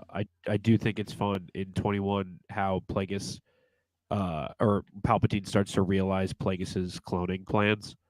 I really enjoyed that, and him like going over the holocrons and all of that stuff, and it being like, oh, everything he's wanted this entire time in terms of knowledge and everything that Plagueis would not give him, he's finally got access to with 114D there. And we do get a cool nod to Revan at that chapter as well. Your thoughts betray you. Do you think that Malik's powers were weakened by Revan's saber? By being encrusted in orbalisks? Do you think that Gravid's young apprentice was hindered by the prosthesis she was forced to wear? Like, he's just Gravid, floating so much other stuff that's going on. I thought that was really it basically just gets it's the checklist of all the Sith Lords that have been gone through a lot of physical impairment, and to be like, this ain't nothing, man. This is just still it's one of my favorite like isms of Plagueis's teachings, because whenever he's scolding Palpatine, he's basically just hitting him with a history book. Yep. Yeah. Oh, I've got to do that. Well, what about this? I'll go ahead and I'll do the chapter summary for 21, because then we're going to get to the big time jump for part 3, which is kind of the bulk of everything. But yeah, chapter 21, the investigation of both incidents, both with the Grand Protectorate and the Order, yield no results, and Palpatine is invited to Abora on Moonalist by Plagueis, where he enlightens him on the experiments he has been performing, where he has actually successfully impregnated some of the creatures with only the Force. And then an injured Plagueis reveals he is moving all of his work to his castle on Sojourn, and Palpatine reveals Maul to his master and is granted permission for him to be trained as an assassin. Yeah, there's another wild chapter. Insane stuff in this chapter. Like some good, like little lore bits. It kind of feels like this is the point where, like, okay, Palpatine has served me well as an apprentice. Like, I'm going to let him in on all of this stuff now. Yeah. Oh yeah, it's literally that. I mean, he gets brought into the fold on this one. I do think it's interesting though how, like, at the one point when Palpatine, like 114D, is like explaining all of this to him, and he's like, these are the Magister's most recent pregnancies, and he's like, just like what are you talking about? What was he doing? Pregnancies, Masters, Sith Lords. He's just confused about everything. But yeah. Boba where? And or at the one point where he's like, that is venomous, Plagueis said in a voice that wasn't entirely his. Stuff like that. I just thought was this chapter is one of my favorites in the book, especially after going through it. Like, I think one of my favorite things in Star Wars, and it's, I mean, obviously you could look at the Luke, I am your father thing as such like a big part of it. But when information is revealed to the other characters in Star Wars, that makes Star Wars so much more fun, is because of like all of everything that's going on behind the scenes. And then now everybody is in on the same info. I think that's when Star Wars is at its best. There's so much buildup, and then once everybody has all of the info at the same time, it's like everybody's been caught up. Now, what are you going to do with that info? That I think is truly captivating with like this, with Palpatine now knowing, because obviously you know that Palpatine uses this for even later on, having that like cloning facility and doing all of that. It's the same thing as what we're going to end up seeing in Bad Batch season 3 with all of that and everything with Snoke, and obviously everything in the sequels later on. It's just very cool how you can draw that through line of Palpatine realizing, oh wait, I could do this, and then performing that plan over the entirety of the Skywalker saga. It's just cool to see that final moment. I like the idea that, like, you know, if we're going to connect this into canon, that because Palpatine kills Plagueis, he never can quite recreate what Plagueis did. You know, like like he's constantly scrambling, and it was Plagueis. That was Plagueis's ideology, his commitment to the dark side of the Force, and all of its facets allowed him to be able to do this. And I really like this line right here, which is basically the entire, like, the entire through line for the rest of the book in terms of what happens with Plagueis and his efforts. But Plagueis says this. As we attempt to wrest the powers of life and death from the Force, as we seek to tip the balance, the Force resists our efforts. Action and reaction, Sidious, something akin to the laws of thermodynamics. And we'll see that later on in some of the other chapters with some of his experiments and stuff. But I like that it's, Plagueis got a little bit far with it, but maybe it's the Force being like really pushing back on Palpatine of like, once we get to the sequel era, and I know we mentioned it a lot, but it's kind of hard not to because it's so Palpatine oriented of him trying to kind of recreate those Plagueis experiments and never quite succeeding.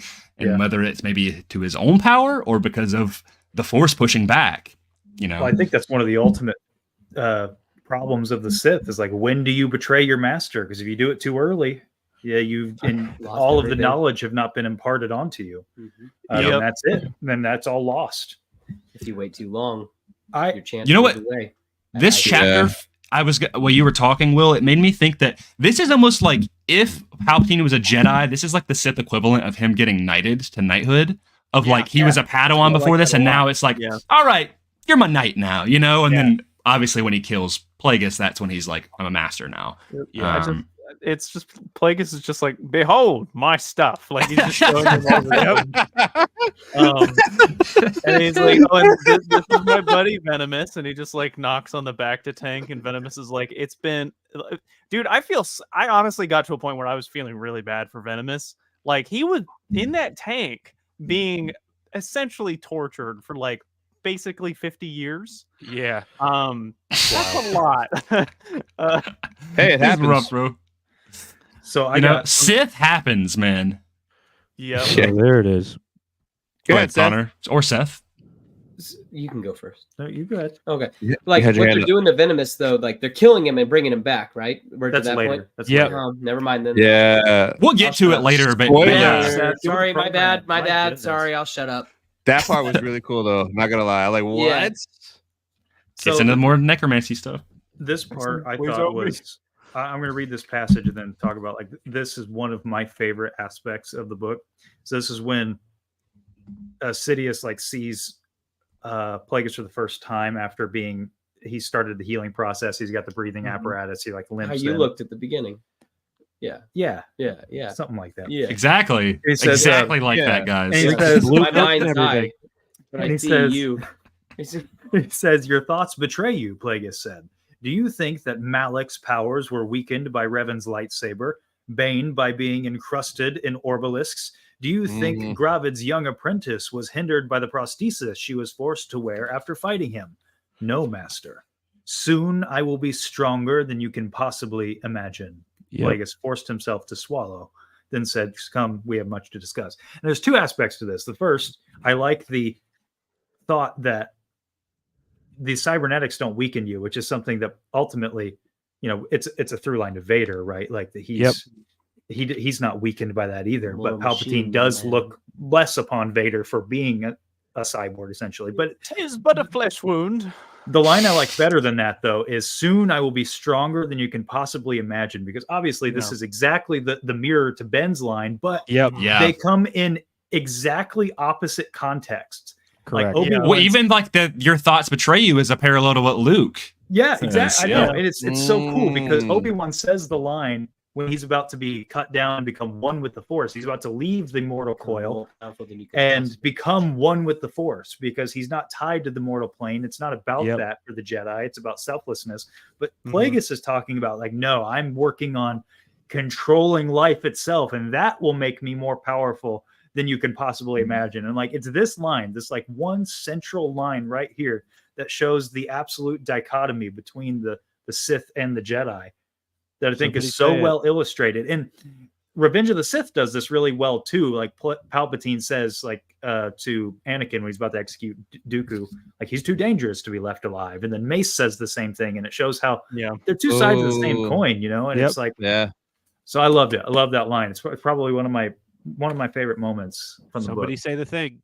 Somebody say they think. It's like Oh, it's- poetry. it's it like rhymes. poetry. It rhymes. There it is. Well, I think it's also interesting how when he says, "Soon I will become more Years. powerful than you can possibly imagine," that line is immediately followed by it saying that Plagueis forces himself to Yeah. swallow. Yeah. So, like, so, like, I guess from Palpatine's perspective, he's like, "Soon I'll become."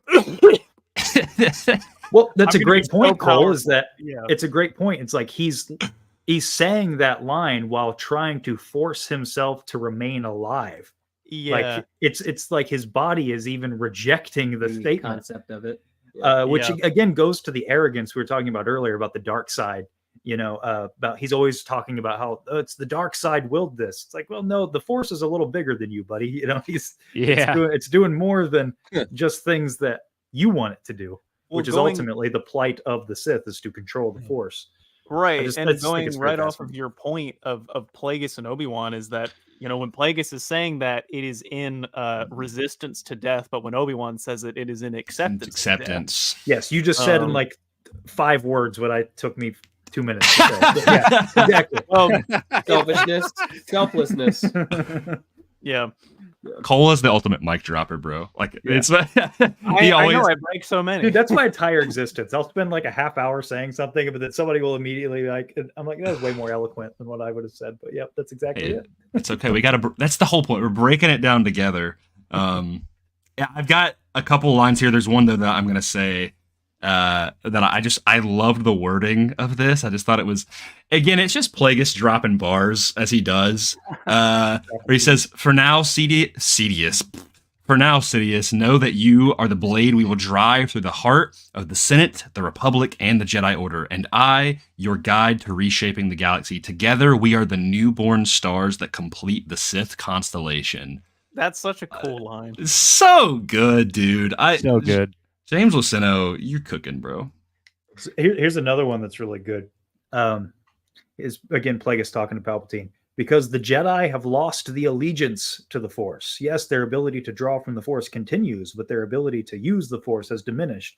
Which he's correct about that. It kind of goes to this like they've almost got it. He's almost got the whole idea about what's going on with the arrogance about understanding the Force. Because even Mace Windu, he says, is it Mace Windu? He says the exact same thing. Yeah. The Jedi even recognize this in the prequels, that their ability to use the Force has diminished, but they can't let the public know about it. It just makes me think of that Robot Chicken skit where Yarl Poof is like, "Who can't use the Force? I can still use the Force."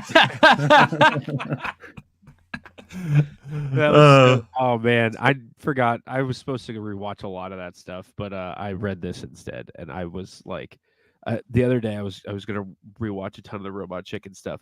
That stuff is like we argue about what's canon and what's not. In my head, a lot of that stuff is canon. Of like those conversations of like, oh yeah, this happens, but then Mace Windu and this guy are talking, and they go down the escalator. It's like that kind of stuff is always canon in my head. Cole put me on so many of the Robot Chicken stuff, and I'm so grateful for it. I tried to order Mon Calamari pizza, but Mon Calamari are people, and I did not know that.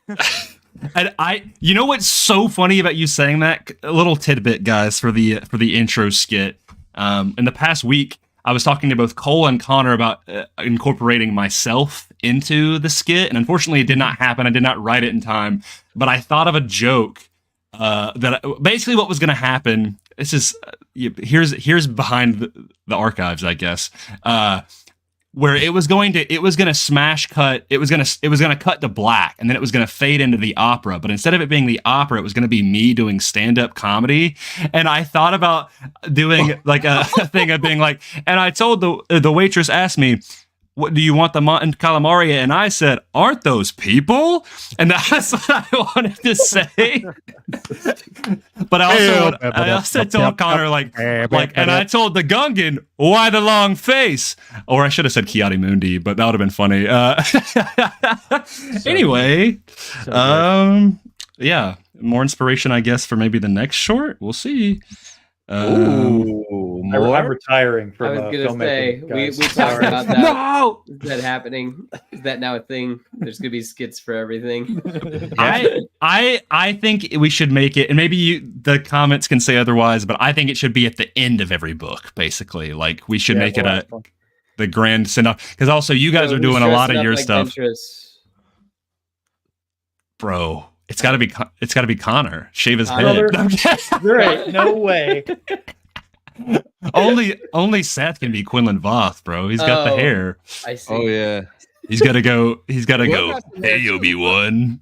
Will got some nice locks as well. That's true. Will is Quinlan Voss. Seth's got it. Seth's got it. Ridiculous. Connor's got to put on that same bald cap, but just repaint it slightly brighter. Oh my god! Ventress is just Plagueis with lipstick. That's the only difference. It's just hot I was Plagueis. gonna say it's a recurring gag that Plagueis did survive, and he just pretended to be Ventress the entire time. Were we talking about this book? Isn't that what we were talking about? Sorry. Yeah, We're just talking about how that's the end of the book. We haven't got to it. He turns right into. here in the epilogue. It says, and then I took on the moniker Asajj Ventress.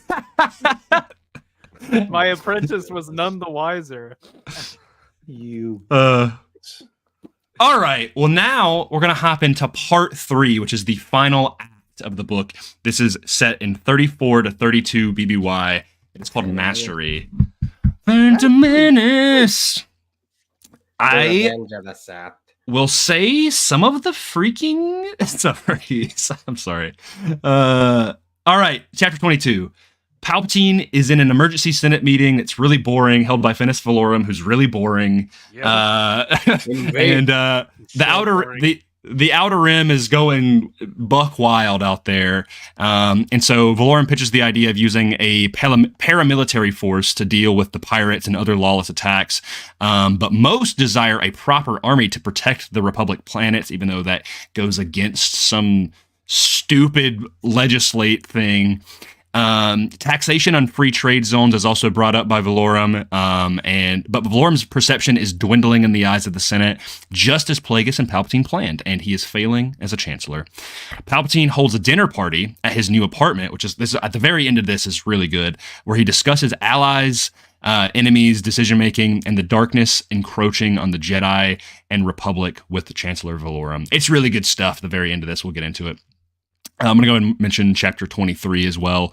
Plagueis and Sidious on Sojourn watch a recording of Maul, and Plagueis is he's become a lot more adept with his kind of mechanical form, with a respirator and other new additions. But he admires Maul's skill as an assassin. And I do want to mention before we go to part 3, that Plagueis fully tells Palpatine, train him as an assassin, but never let him know about me. Like, make him think he is the apprentice in this master dynamic. So it's interesting to know that Maul never knew that Plagueis was actually there, which is just really cool. I was not privy to my master's plan. It used to be, I'll get into it. It used to be a complaint for me, and now I absolutely love it. I love the idea of that Maul was a pawn the entire time. Dooku's better. I don't know. I will say it didn't convince me. I was hoping it did, but it did not. Really? Well, I'm going to convince you. Anyway, so the gatherings on Sojourn have ceased, and Plagueis has become something of a recluse. They talk about, Plagueis and Palpatine talk about the Yanshori attacks, where they've been kind of orchestrating these attacks on the Outer Rim. I don't think they ever say that they're clones. I think it's just Yanshori that they've facilitated. Or are they actually clones? I don't think they're clones. I think the clones didn't work, right? I think they ditched the idea of cloning Yanshori. Yeah, I think they just facilitated these attacks. And they're talking about the Trade Federation, Naboo, and all of that stuff. Should I keep going, or should I do another recap? Do another recap. That way we'll talk about it all at once. Chapter. Okay. This next chapter is big chapter. So bear with me here. Palpatine meets with Ars Varuna, who is now the king, with a demonstration of the N1 starfighters. And Varuna states that he plans on ending the partnership with the Trade Federation, as they no longer need them, and Naboo has come very far. Palpatine warns that he should be careful as the Senate likely will approve arming the Trade Federation ships in lieu of the Yunchori attacks and other rampant piracy. Doing so, Valorum hopes they will allow taxation in the free trade zones. Okay, the free trade zones. Palpatine asks remix. Palpatine asks that Varuna side with the Trade Federation against the taxation, and if he does, Hago Damask can leverage a new renegotiated deal with them. Varuna does not like Damask any longer and is hesitant, but takes Palpatine's advice into account.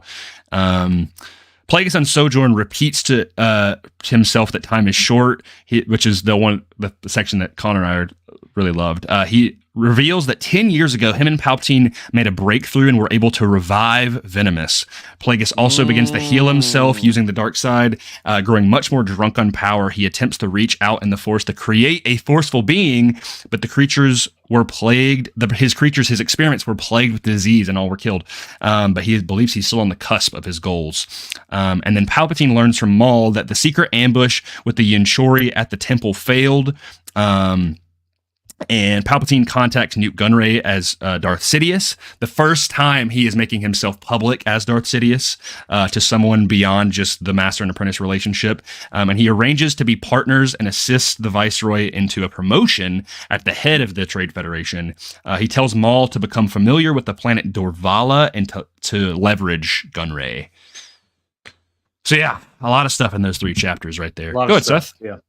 Do you think Palpatine put on his hood and then looked in the mirror and was like, "This is it. This is." I mean, that basically is what he did, though. He literally was he was nervous. He was like, "Do I look good? Do I look good?" And it wasn't in like he tells Maul, he's like, "Hey, stand back there. Yeah, I'll let you know my hype." He's man. like, "Yep." It's just like I need your confidence right now, bro. I'm imagining the scene from the Phantom Menace, but before that, he's like, "All right, in just a second, I'm going to introduce you. You need to cross your arms and just look real cool, okay?" Yeah. I mean, that's literally the setup. I mean, that's why they did it that way. Clearly, yeah. No, there's a lot of good stuff in here. I'll wait because the thing I want to talk about is mainly chapter 24. So I'll wait. Is that the chapter? What did I just? Oh no, that is in this one. I mean, if you want to go and talk about it, that's fine. Yeah, okay, I'll just get right into it. Yeah, let's talk about that section because it's so good.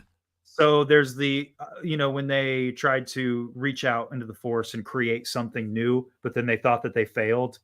Mm-hmm. Clearly, because this happened 10 years before, I think that they were successful. You think they created Anakin? Yeah, I think it's very. Yeah, they even later on in the book heavily imply that. Yeah, Palpatine tries he does the math. I know. I think what happened is they don't create Anakin. They try to do that, and then the Force. I mean, the chapter is literally called "The Force Fights Back" or "Strikes Back." Yeah. So my favorite movie, Force Strikes Back.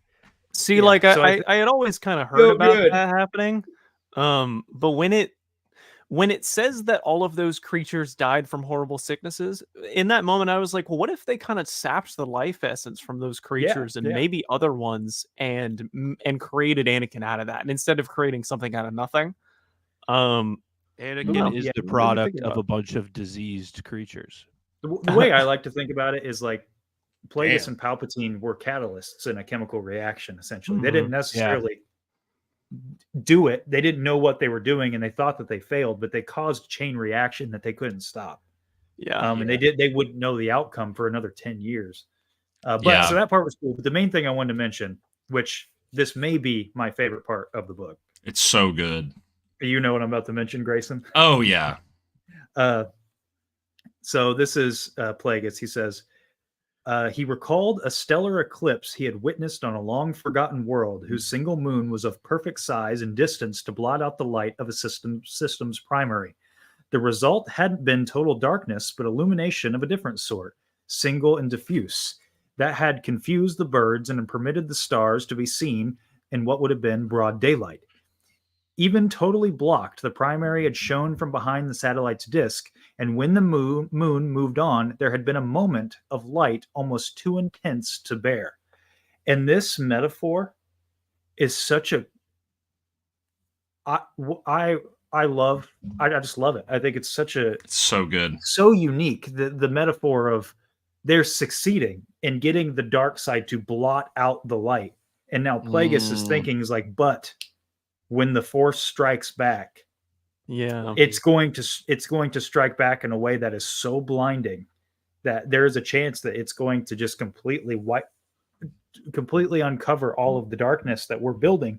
Like, yes, we're succeeding right now in blocking out the light, but I think it's neat that like Luceno isn't doing this for us, the audience. He's like, Plagueis is thinking about this. Yeah. So Plagueis is self-aware enough to know we're doing all of this work, but there is a good chance that what we're doing it could be undone. And he even later, when Anakin is discovered, I think inadvertently thinks about this. The book doesn't directly tell you that, but I think you can infer that he's like, this is that moment where we have the eclipse, but the sun is about to shine through. And in my, just Star Wars mind here, I think that's Luke.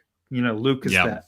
Luke is the moment. It's the Return of the Jedi moment. It's literally about to ask you guys. Clever. That's is when stuff like this is talked about. Is it Anakin or is it Luke? And for me, I always lean towards Luke being this kind of the guy who brings the light back.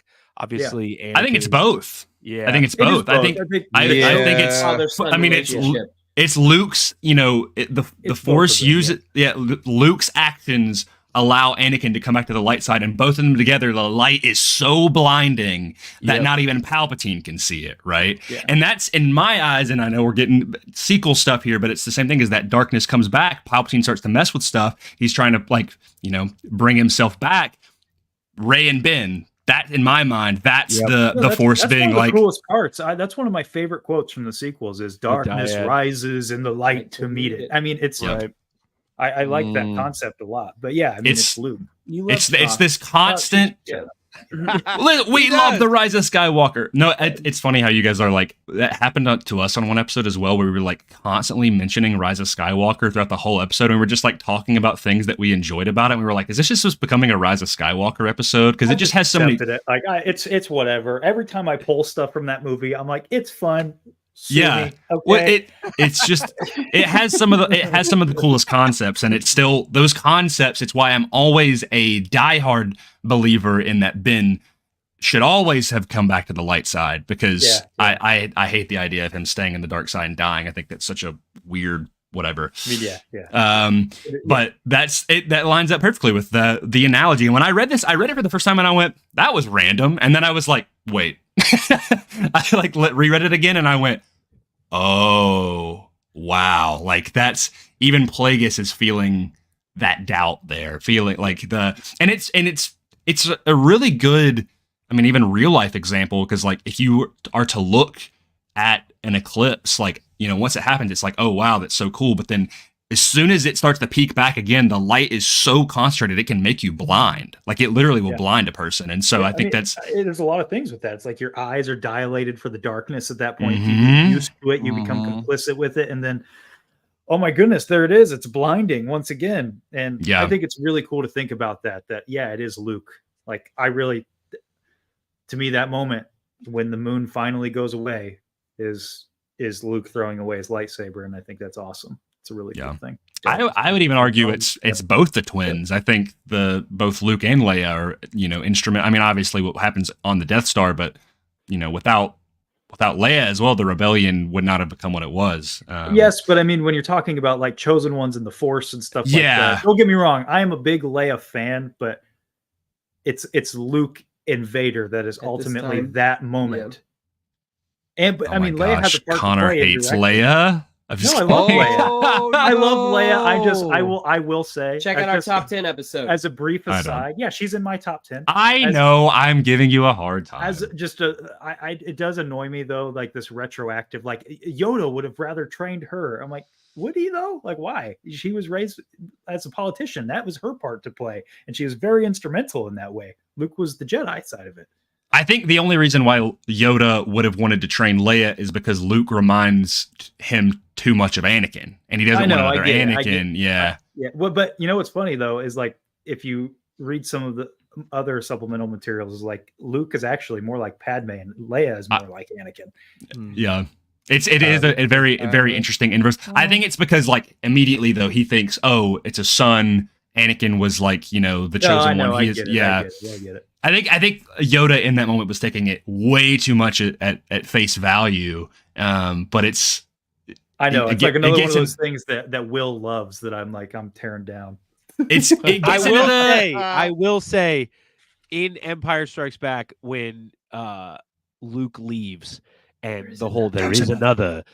Yeah. The one thing that bothers me so much about that is that they're so mad at Luke for leaving. Like, Luke, you're the only one who can do this. If you leave, there is no hope. And then as soon as he dips, Obi-Wan's like, well, I guess you're right. There is no hope. And he's like, no, we got Leia. So, like, why was he lying to Luke the entire time about that? It's because they didn't know Leia was going to be his sibling. Here's a big thing about that, okay? I know that retroactively he is probably talking about Leia, but at the filming of Empire Strikes Back, that twist was not written yet. I think that was intended to be about Vader. I think that was always intended to be about Anakin, because he gets flushed with red light when he says there is another. Because then, I mean, even think about how the movie is written. What's the twist you find out about Empire? Yep. Like it's I am your father. So when he says, Ed, the boy is lost, like there is no hope. And Yoda's like, hey, we still have Anakin though. He could not have been. I know retroactively we can look at it and say it's Leia, but as far as the writing of that movie, it's impossible. I always assumed, because I mean, from what I understand, Leia, like there was always plan that Luke was going to have a sister, it just wasn't Leia, and then they decided to make it Leia. I do not believe that is true. I think from what I heard, they were that he had that planned from the beginning, but that is not the case. Real, I remember like hearing a few years back. I remember playing Battlefront 2015, and I remember I had read that there was actually going to be a character similar to Rey that was going to be not, and it wasn't going to be called Rey or anything, but I'm talking like there was a lot of weird similar parallels there, that there was going to be this other Skywalker that, but then they didn't have her name Kira, where they got Kira from. No, maybe Kira is the original Episode 7 concept for Rey. That's what it is. But then basically they were like, they didn't have the they couldn't figure out how to put it in the plot, so that Lucas was like, well, what if we made it Leia? So you're like, I don't know where that came from, but I remember that very vividly. We'll have to do some fact checking on that. Back to Plagueis. I'd be curious about that, but I do know that Leia was not in the cards for being related, at least as far as Empire Strikes Back was concerned. I mean, no, Anakin and Vader weren't even the same guy when A New Hope was written. So that's what I always say is people are like, oh man, George, like he had it all planned out. And hey, that's not a knock against George. I think creative writing like that, working through the process, Lucas is like Plagueis. He's an opportunist. Yeah, I mean, this book is doing that too. It's like it's taking all of this written material and it's sort of making it all work in ways that maybe it didn't always work in that way. I think it's the same way the Clone Wars did it. It was like they were taking it. That in my mind, that's kind of the legacy of Star Wars in a weird way, where it's like, oh, we've got these beats, and now like. Not that you have to fill in the gaps, but like you're like, oh, what can we kind of fit in there to? And when you read stuff like this, when you watch stuff like this, it gives you a really newfound appreciation, especially for the Phantom Menace, which we're gonna get kind of into those last chapters here soon. But of like, oh wow, like, and obviously George Lucas did not have that planned, But it's cool to go back and be like, oh man, like it gives you a new lens to watch Phantom Menace and be like, oh, this is. It does, yeah. Yeah, for sure. I gotta go back and look at the summary real quick because I know we jumped to that really good like foreshadowing piece. But is there anything else we want to talk about in this chapter or these chapters? I was just looking this up to clarify. So they're bringing Venomous back at this point, right? Yes, this is the moment where they actually let it die.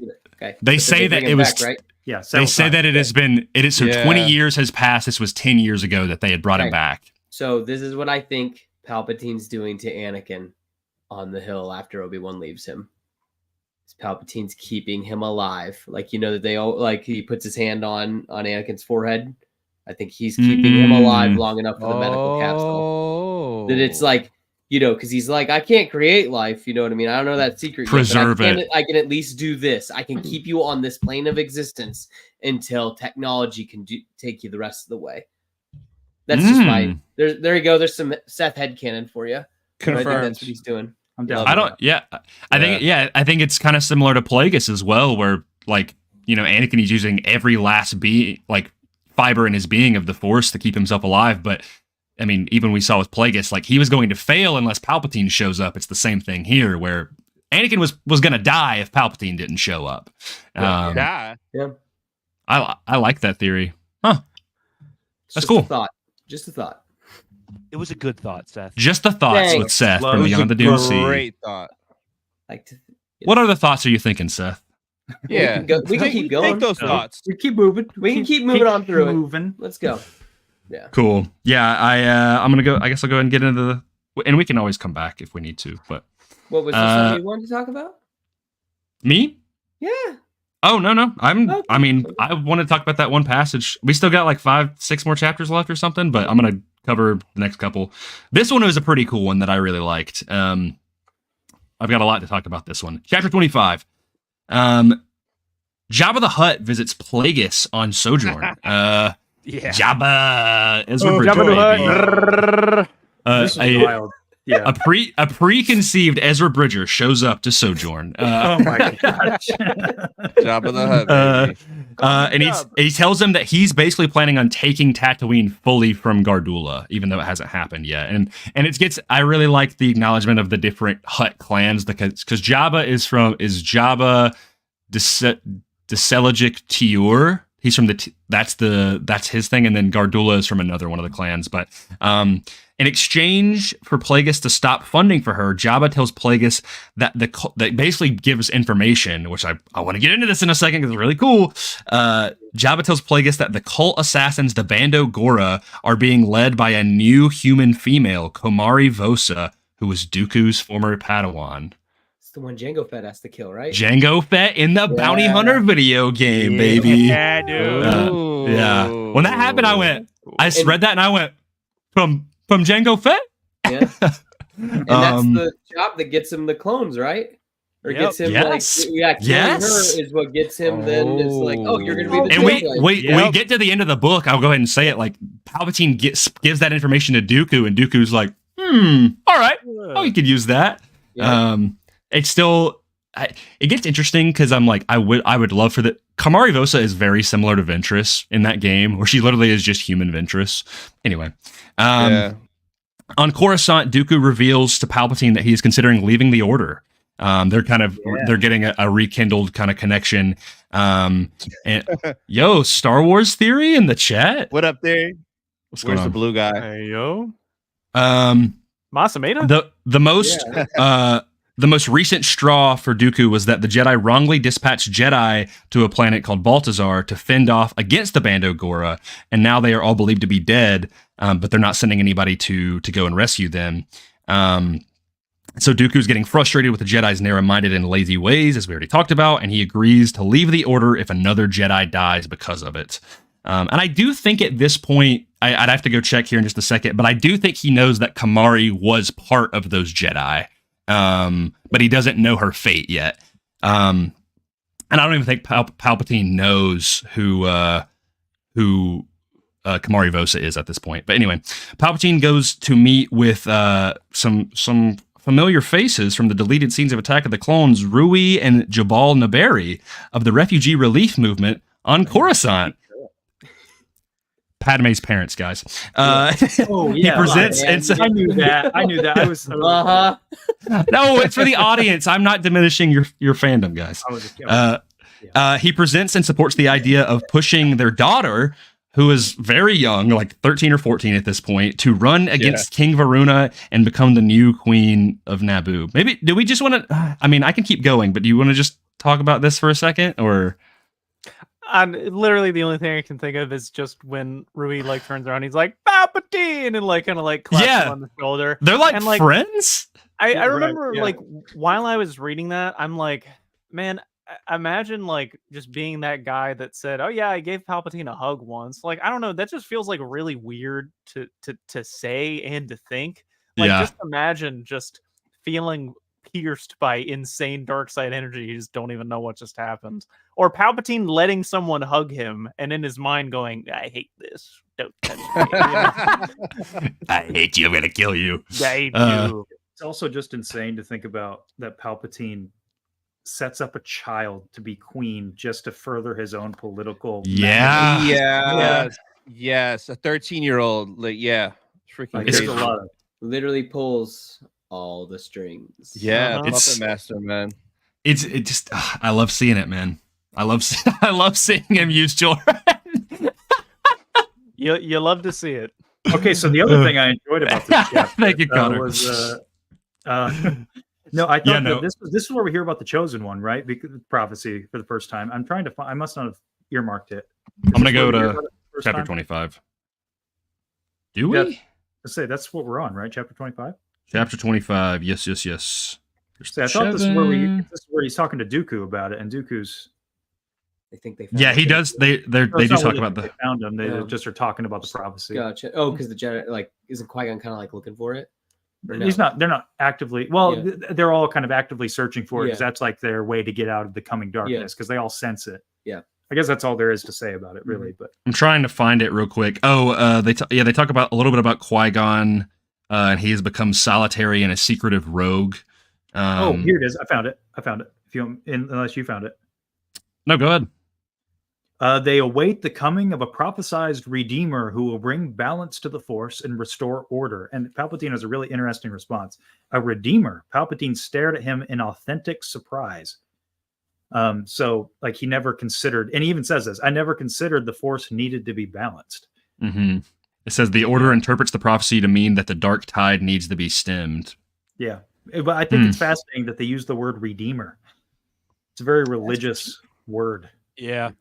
I mean, we all that echoes very well what Palpatine and Dooku's conversation is later on when they're talking about Qui-Gon finding Anakin and Qui-Gon obviously being.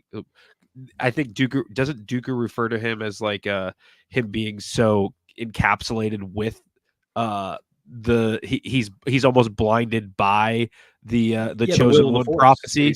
Yeah. I thought that was very interesting too of Dooku because you like in Tales of the Jedi, Dooku speaks so highly of Qui-Gon at all times, and then for this conversation to happen and Qui-Gon, he'd be like, "Yeah, that's Qui-Gon. He's always talking about that chosen one prophecy." Qui-Gon but Qui-Gons be bygones. You know what I'm saying? Qui-Gon over here, Qui-Gon over there. I was very much hoping that layup would dunk by you, Seth.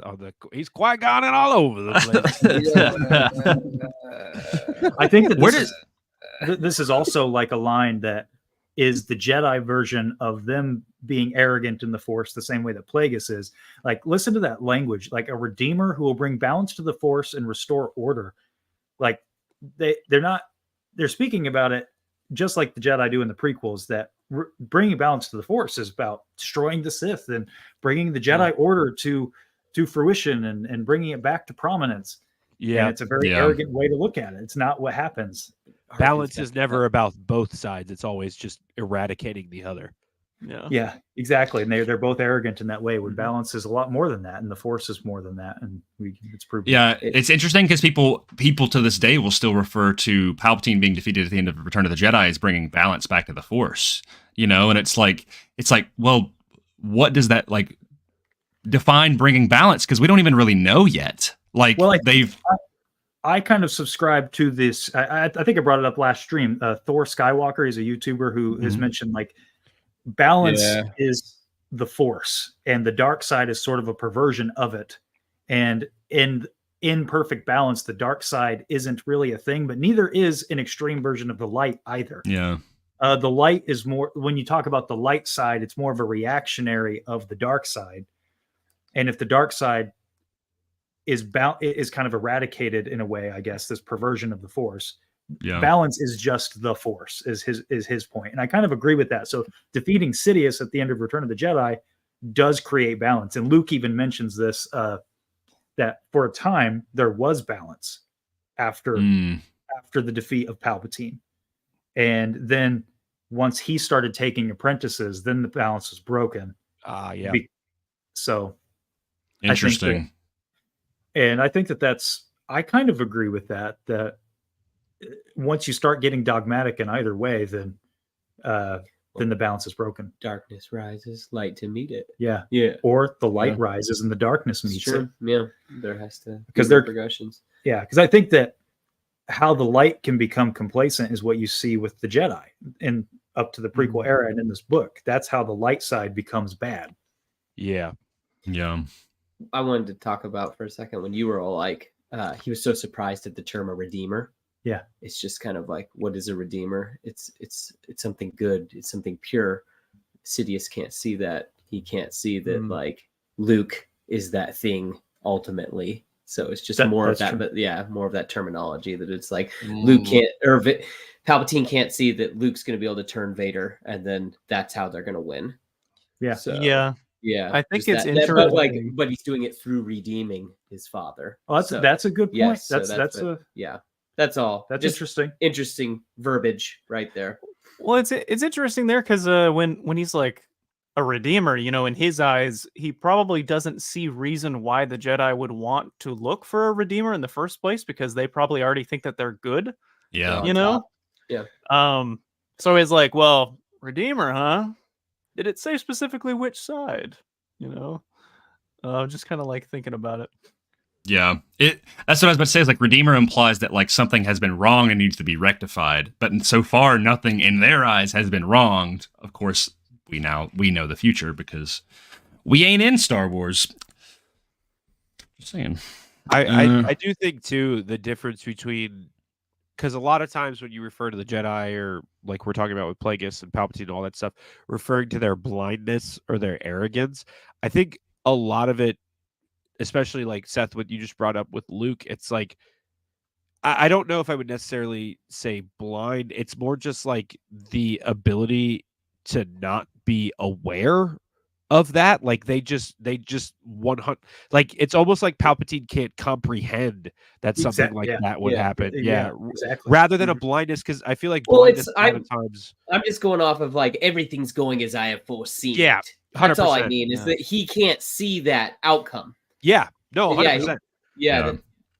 I completely agree with you. I just, for a lot of times when people bring up the blind, like the Jedi were blind to the dealings of Palpatine and all that stuff, I just think a lot of times it's, blindness almost feels like an impairment to me. It's almost like if you could, you would sort of deal, in terms of if you could see, you would see, but it's more just like they 100% don't have the awareness to even think that is something that could happen. You know what I mean? They don't even have the choice to want to see that, I guess is in my head. That's something like that. Yeah. I would say the only difference is like with Palpatine and his blindness is that it's shroud. That like he cannot comprehend good. Yeah. It's like not something that is perceivable. Whereas with the Jedi, I think that they really are blind. It's like it's their arrogance. It's not a character flaw of the Jedi. It's that they're arrogant. And that creates. Yeah. No, 100%. You said it better than I did. That's the separation that I was trying to make, of like the Jedi could very well not be doing what they're doing right now and see what's going on right beneath their noses, as opposed to Palpatine, like the Luke scenario of he just 100% would never in a million years be aware of something like that, because it just would never be on his radar. So that's what I mean in terms of like unawareness versus blindness, I guess. That's just something I've always thought of in the way those terms are used for both of them. I started to like kind of sidetrack, but also not, because there's one line in here that kind of lines up with that. In this chapter, I didn't realize that when Palpatine is going to meet with the Naberi family and propose this idea, he kind of goes on a little thought tangent about some of the like legacy of the Sith and starts talking about the Jedi. And I'm going to read this here, and it gets into a whole bunch of stuff with Gravid and like someone named Darth Millennial, which I think is a really funny name. I love that too. Darth Gen Z. But see, it says, for the Jedi, mastery was conferred when one attained a true understanding of the ways of the Force. For the Sith, that level of understanding was merely the beginning. The Jedi Order's homespun cloaks announced, I want for nothing because I am clothed in the Force. The cloaks of the Sith, I am the light in the dark, the convergent of opposing energies. And yet, while all Sith Lords were powerful and not all were brilliant or in complete possession of the powers of the dark side granted them, Darth Millennial, blah, blah, blah. But it's interesting that Palpatine is the one thinking the cloaks of the Sith meet I am the light and the dark, the convergence of opposing energies. I didn't have that highlighted, but I'm reading at it and I'm like, that is like, what does he mean by that? I feel like an English teacher right now. Now, what does he mean by that, class? Why is the door yellow? Now, guys, why is Palpatine the light in the dark? Yeah, I had also questioned that when I read it, because you never really think of, when you think of Sith, you don't think of light in the dark. That's like a hopeful thing. But I kind of just started to think of it as, oh, I am the being that has chosen to emerge myself within the dark. I pierce the dark. I am the dark, kind of thing. The dark radiates around me. Because if it was just darkness, that implies that there's nothing there other than that dark force. But if the darkness surrounds you, it's kind of like pulsing from you. I don't know. Yeah. Yes, sir. I mean, I took it as like, he's that light, and so the darkness can follow him. That he's that beacon, if that makes sense. That's kind of what he was saying. But yes, he's the torchbearer that evil can follow, basically. Oh, I like that. Yeah. That's cool. Well, I'll move on to the next couple of chapters. We're wrapping up here pretty soon. Let's see. We did 20, 25. We are getting close to the skit. These next ones are a little beefier, so I apologize. Chapter 26.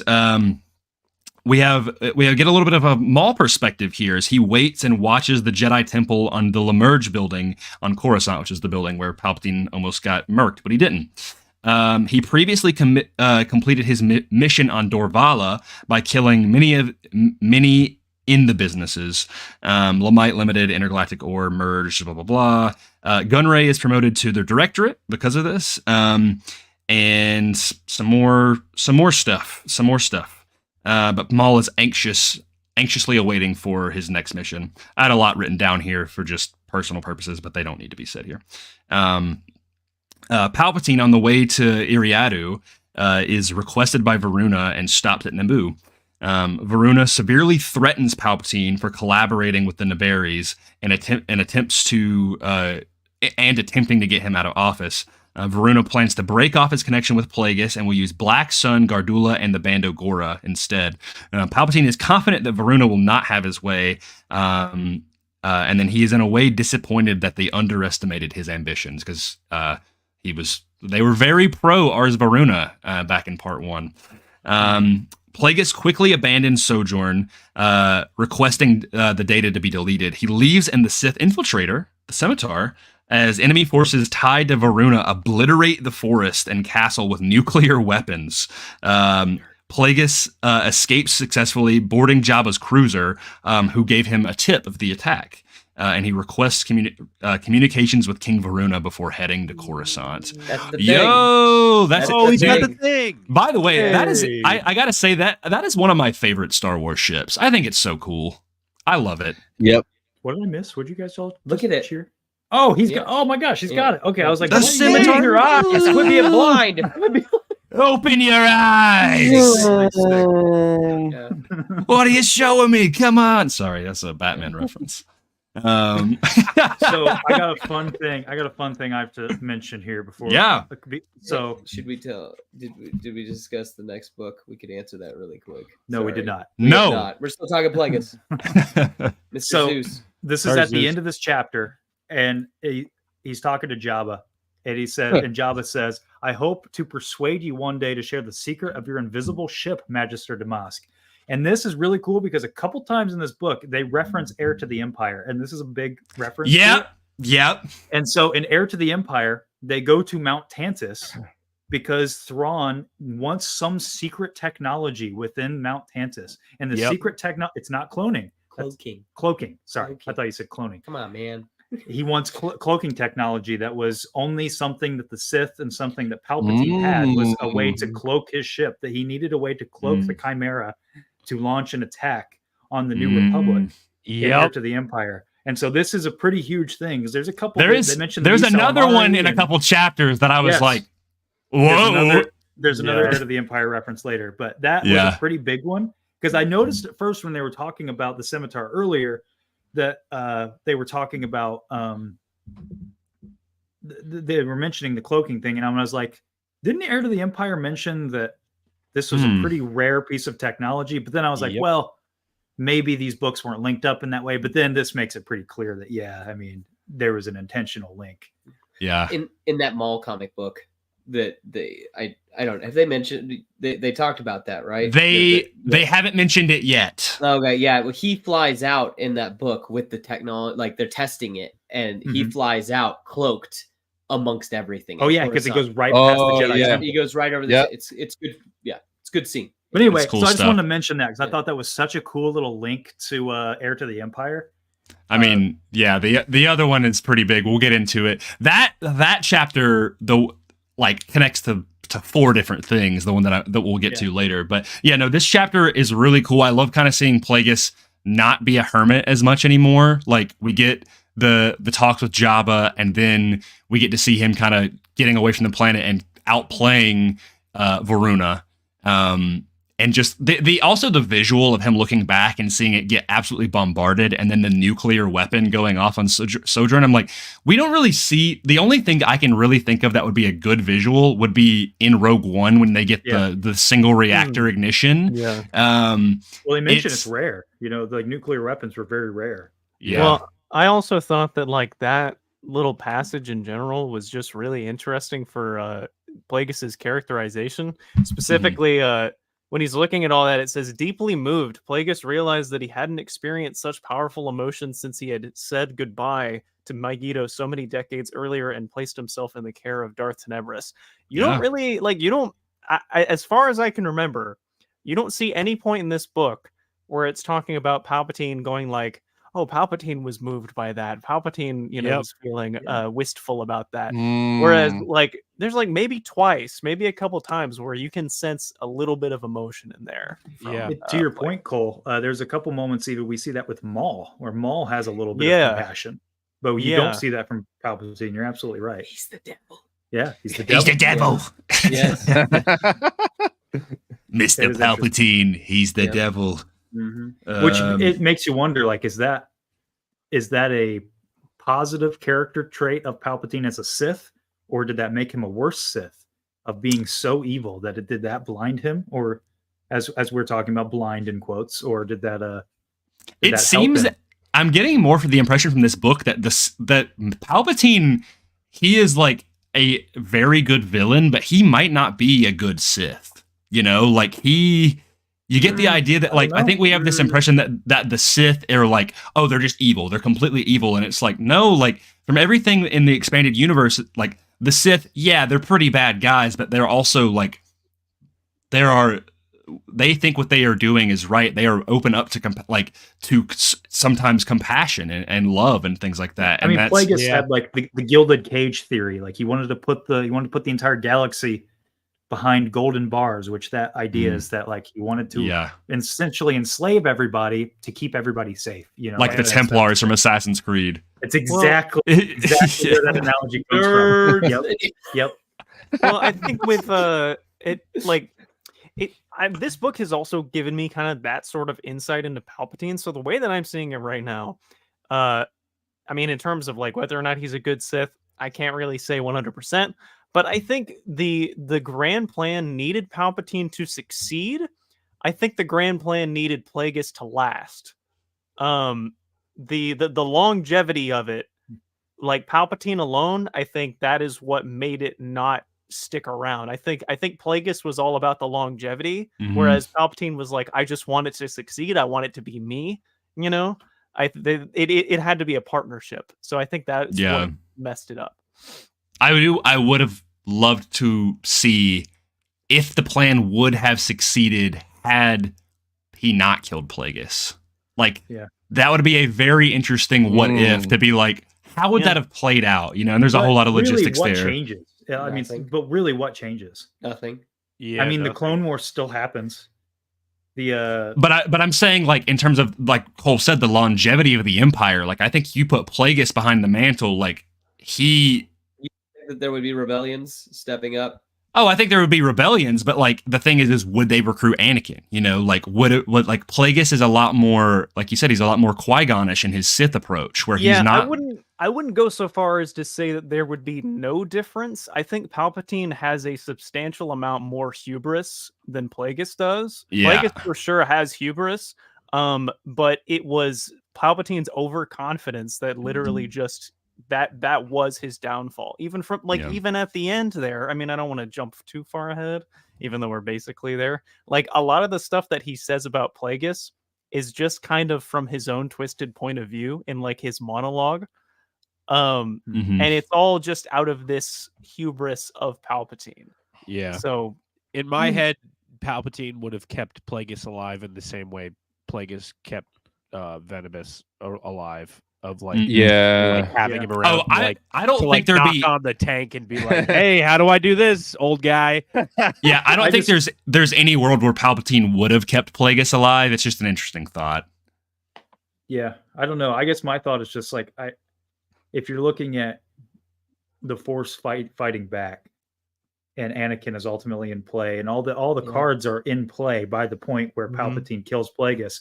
I don't know really what changes by Anakin had already been recruited by the Jedi. They wouldn't have been able to get him. And I think that's what I'm saying. I think Anakin still is recruited by Palpatine because Maul is already, he's killed by this point. I mean, Dooku's already in the thrall. I think that all still probably plays out almost. I mean, yeah, you're going to have little microcosms of differences along the way, but I don't know. I don't know that there's. I think that you really start to question like once Return of the Jedi happens. Yes, yeah. It's like at that point. Yeah, that's my main thing. What's that? You think it would have been faster? Like what do you mean? Getting from this point to like if you the Empire would have endured for 20 years. Yeah, if you start from like this of hey, he doesn't kill Plagueis to get to like maybe use the first bookend as Revenge of the Sith. Do you think that kind of takeover would have been faster to get to that point? Question. Now I don't know. Around? I think that I think one of the big differences is I don't know that the Death Star would have happened because it's clear that Plagueis wasn't really into like the technology stuff. Like, he did his experiments, but they were very Force focused. He was into the Bith science, which Death Star feels more like. I know it's not Sith related. I mean, they are using kyber crystals though, so I don't know. Maybe there's a little bit to that. So I think there could have been more pushback to the Death Star, and so maybe there would have been more political machinations to get the galaxy in line. But as far as like Vader being a part of it, I think everything is the same up until Revenge of the Sith, at least. Yeah. But then after that point, I think Cole has an interesting point where it's like, is Plagueis being like, who's the one ultimately pulling the strings behind Anakin when he gets turned? Because I think Anakin is still turned. It's like, who is the one who is really training him? I think that's really the key here of like what's going to make a difference. Because I think the biggest question is that could change the course is like, can you turn Anakin away from Padme, but still turn him to the dark side? Because if you can do that, then Anakin's unstoppable. What's that? Yeah. Would there have still been a need for Dooku, you think? Anakin was too young. Yeah. You need someone in the middle to do that. Well, Plagueis Dooku led the had Separatists. mentioned That's his role. Yeah, Plagueis had mentioned that Dooku would potentially have a role in the future at some point. Yeah. So it seems like Palpatine mostly goes with Plagueis's plans. Say that 3 times fast. And then once he wins, it's all about Palpatine's longevity. I don't know. I think they handle things very differently. I mean, even Palpatine says, I wouldn't have been able to do this without you. I'll grant you that. Yeah. So I'm wondering how much longer it could have potentially lasted, because yes, the Force does bite back, but keep in mind, it didn't bite back against the Jedi Order for basically a millennium, essentially. I mean, it was so who knows if maybe there was something waiting in the wings instead. Because I mean, if Luke had gone there to fight Vader, Plagueis, and Palpatine, I'm sorry, man. Oh, I don't know about that. But I mean, don't Luke know. also. Luke and Anakin would have soloed them both. I was gonna say, Oh, yeah. They soloed all three of them. Luke doesn't win. Luke does not defeat the Emperor, so that's No. the big Yeah. thing in Return of the Jedi. It's a very interesting thing. I'd love It's to very maybe fun to think about. It's like what? yeah. Yeah. I don't know. Put it in the What what if, baby? series. Yeah, exactly. What if? But yeah, this chapter is oh wait, I have something. I have a bookmark here, but I don't know why I have a bookmark here. Well, last place you were reading. No, Behind. in Kindle you can put Grayson finding out what a bookmark is for. What is this thing in my book? I marked my book here for some reason, but I don't know why.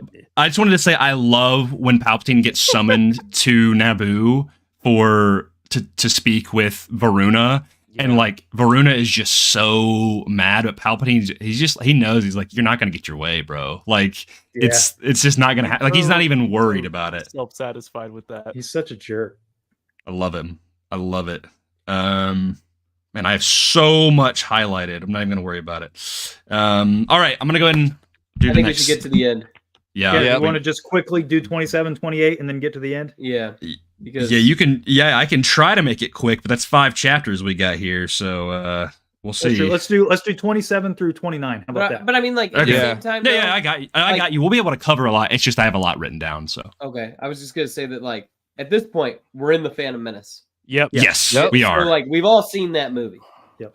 Well, we're not quite in the Phantom Menace. We're about to be. Okay. Yeah, we're close. We're really close. Because we're right at the point where they planned the blockade and all that stuff. Woo! Right? So anyway, chapter 27. Palpatine meets Plagueis in his apartment on Coruscant. And Plagueis' words with Varuna made him I skipped ahead, guys. Sorry. Oh, you're good. So Plagueis, basically, he gets communications with Varuna. We don't get to see it, but Varuna is so scared by Plagueis that he resigns, and Padme is appointed as queen. Varuna has gone into hiding, and Palpatine tells the Directorate. Palpatine tells, what is he? I don't know what I wrote down here. That the Nebula Front leaders had been killed. That happens in some book. I believe it's in Cloak of Deception by James Luceno, which is Maul goes to Dorvala to kill those people. A whole lot of technical stuff here. This Erodium is transported to Valorum shipping to frame the Chancellor, and Gunray is placed at the head of the Trade Federation by default. This is all in the book Cloak of Deception. Maybe one day we'll read it. I'm not going to get into it. That was a book that came out, I believe, in 2003. The Trade Federation is angry with Palpatine for some reason, blah, blah, blah. Anyway, Palpatine tasked Maul with hunting down the Black Sun's Vigos, which are the leaders of the Black Sun, which is in that comic book that Seth was referring to earlier. And the Trade Federation are moved to be put in place for the blockade of Naboo. And then Plagueis, this is a very condensed little tail end right here, but it's probably the part I would want to talk about. Plagueis finds Varuna's hidden mansion and breaks in, revealing his nature as a Sith, and kills him. And that part is very good. 2008, chapter 28. Sorry. Maul in 2008. Chapter 28. Maul defeats the Vigos, which is in the 2004 issue Darth Maul run, but suffers an injury to his hand. Palpatine tells him to only bask in the glory of when he has actually won, and he tells him to leave Coruscant for the time to train and learn from his mistake.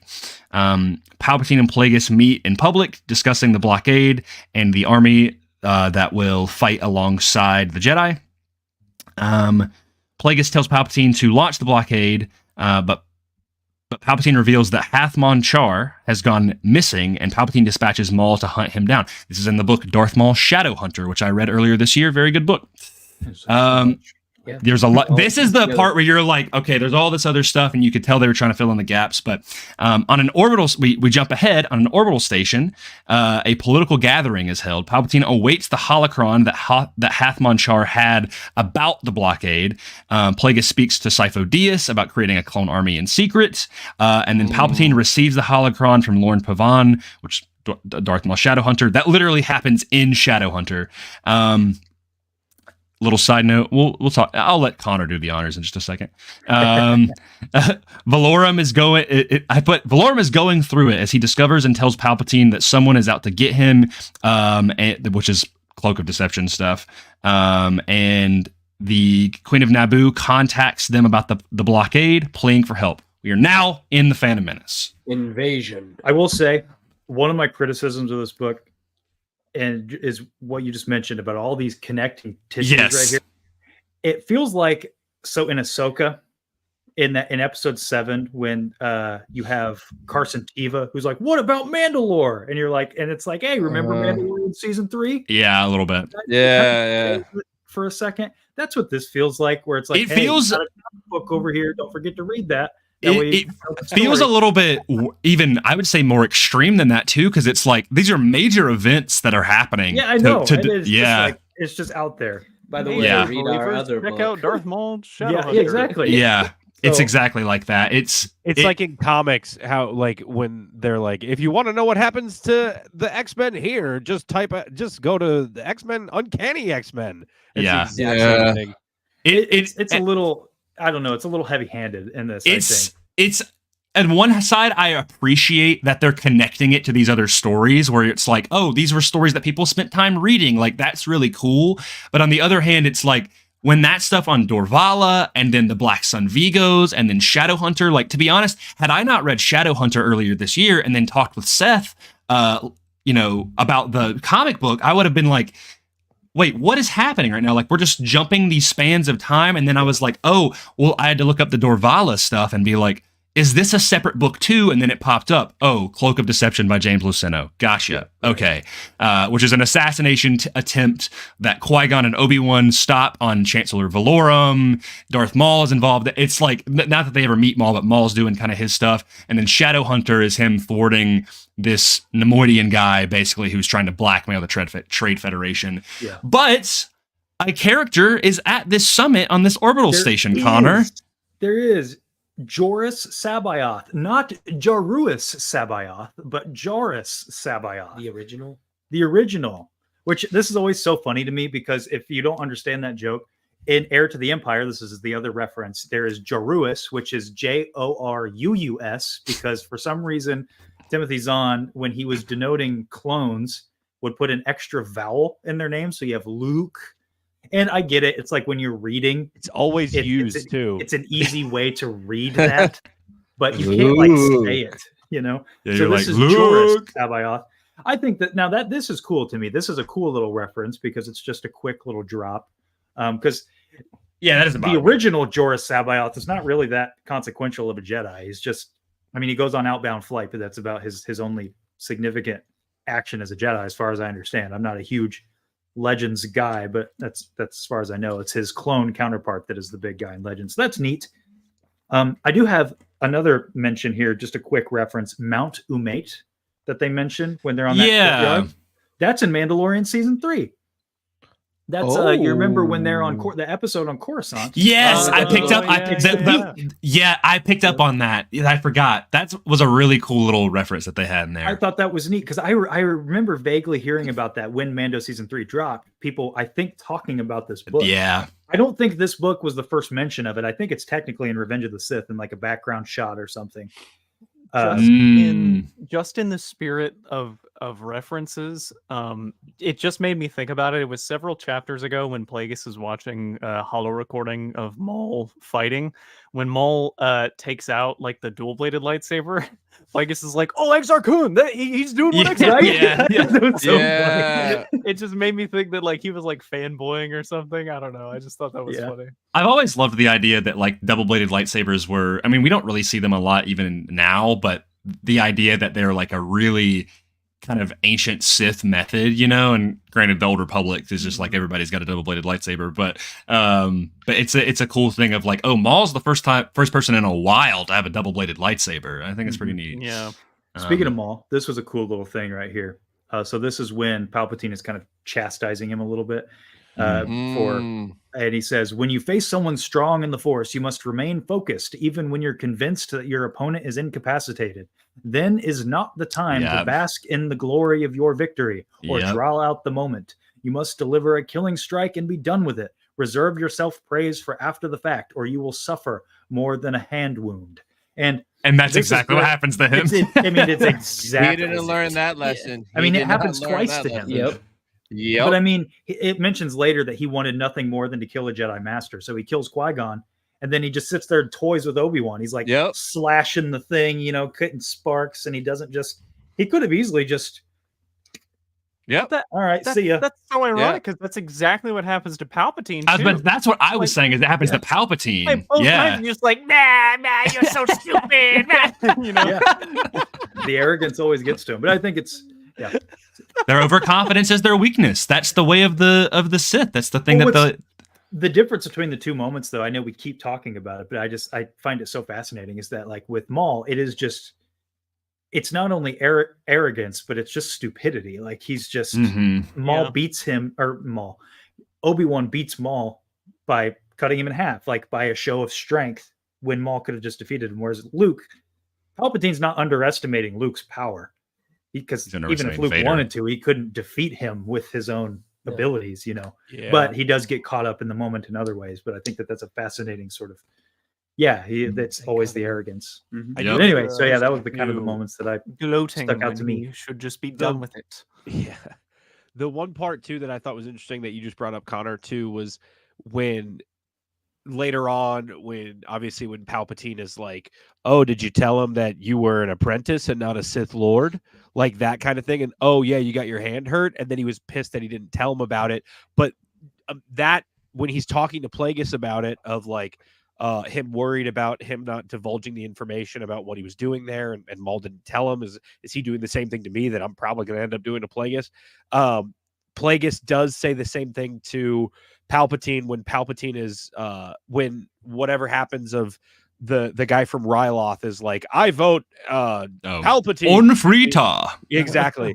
I vote Palpatine to be the new guy in charge, and Palpatine turns to Plagueis and is like, oh. Well, we've won, my master, or something like that. And Plagueis is like, not yet. It's not done until it's done, sort of thing, which is literally the exact same. It's just like, it's crazy how the master keeps telling the apprentice and the apprentice. It's just continuous of like, don't get ahead of yourself, because that's literally the one thing that kills us every time. It's like the number one rule of the Sith, that they just keep losing. So I really enjoy it. I'm happy. Thank you for bringing that up, Connor, because that was something that I wanted to. No, that's a great call. I didn't even think about that. That's awesome. It's a quick one because it's more just like shut up, we haven't won yet, and then they kind of breeze by it. It's not as big as the whole Palpatine Maul thing, but it's very cool to see just kind of that same method being taught in such a small moment as well. Yeah. Well, that's a good point that you make, because he not only does he chastise Maul for gloating, but he also chastises him for revealing that he is a Sith. Yeah. He's like, well, what if he got away? Then, the whole thing would be revealed. But literally a chapter before, Plagueis was telling Varuna that he was, Darth Plagueis. I guess. And so when he meets Plagueis later. Yeah, when Plagueis meets Palpatine later, and like they're talking, and he's like, "Oh yeah, he revealed himself. It was so stupid." Plagueis is basically like, "He was winning." Yeah, makes sense.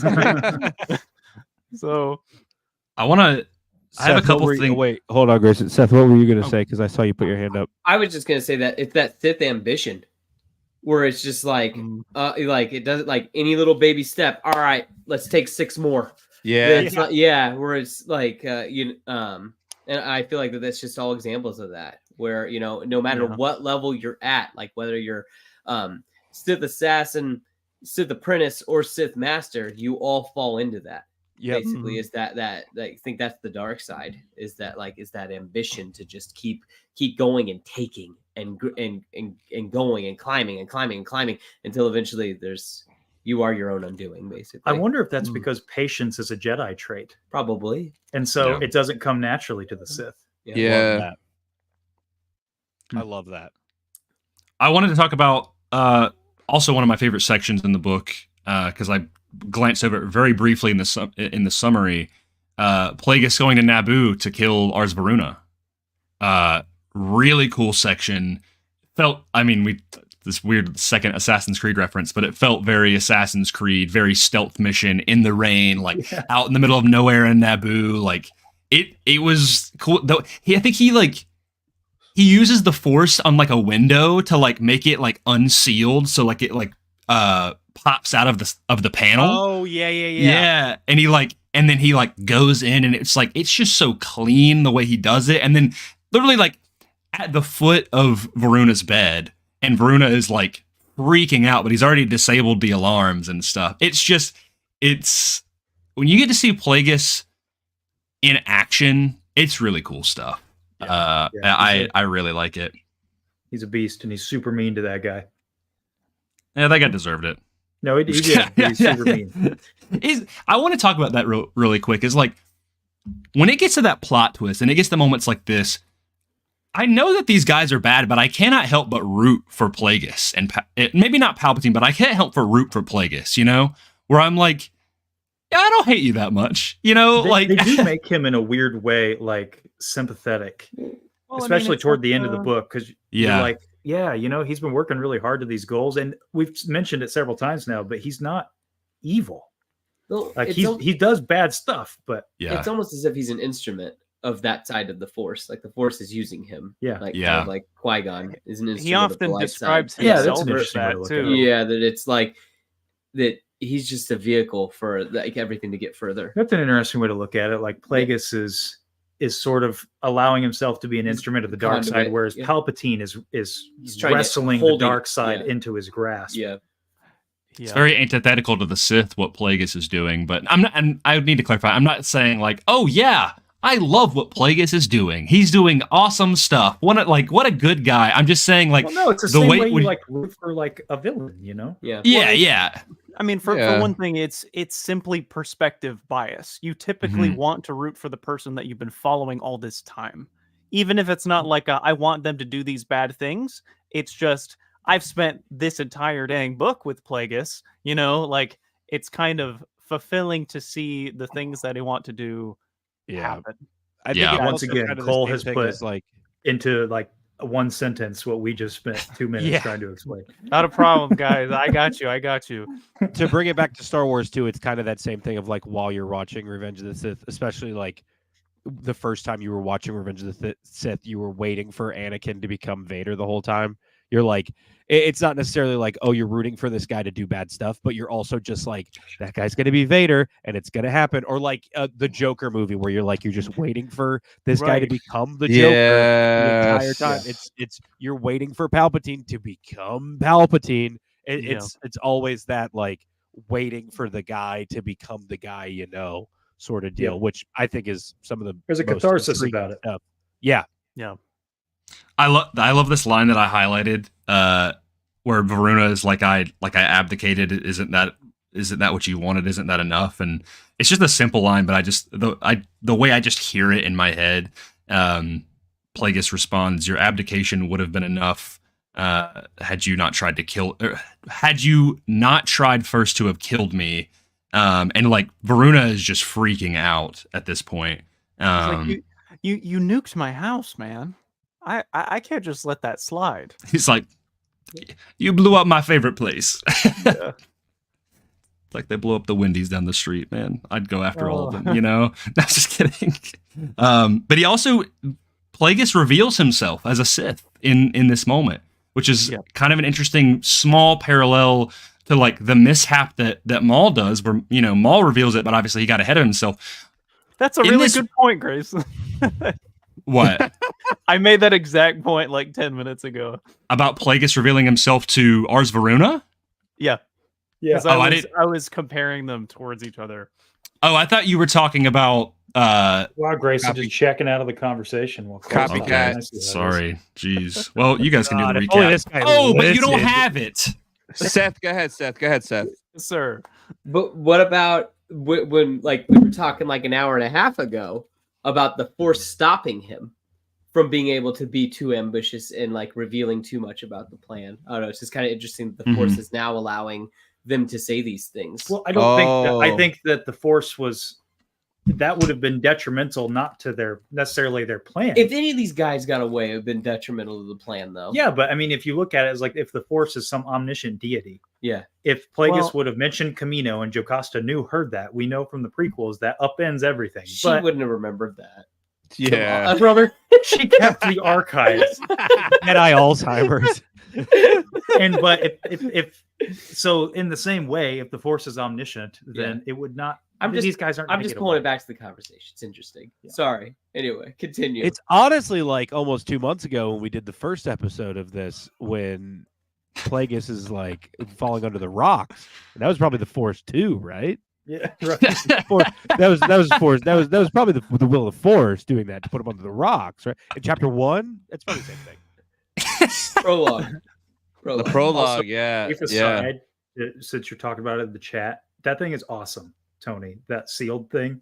I'm freaking out about it every time you bring it up. I'm a sucker for coins, and that is so cool. Yeah, that is rad. Target exclusive. Look at that. Dude, baby. You can. I'll give it to you. I got it on eBay. It's like so dirt cheap. But is it sealed? I just didn't want people to think I was like a lunatic, like over here, like freaking out about that. Is it sealed? What do you mean? I have sealed. No, brand new. No, but my coin is still sealed because it's in a plastic thing. It better be sealed. We'll take a look at it. Okay. You can't open it unless like with a hammer. Tony's gonna grade it. Fine. Next stream, I'll bring the coin.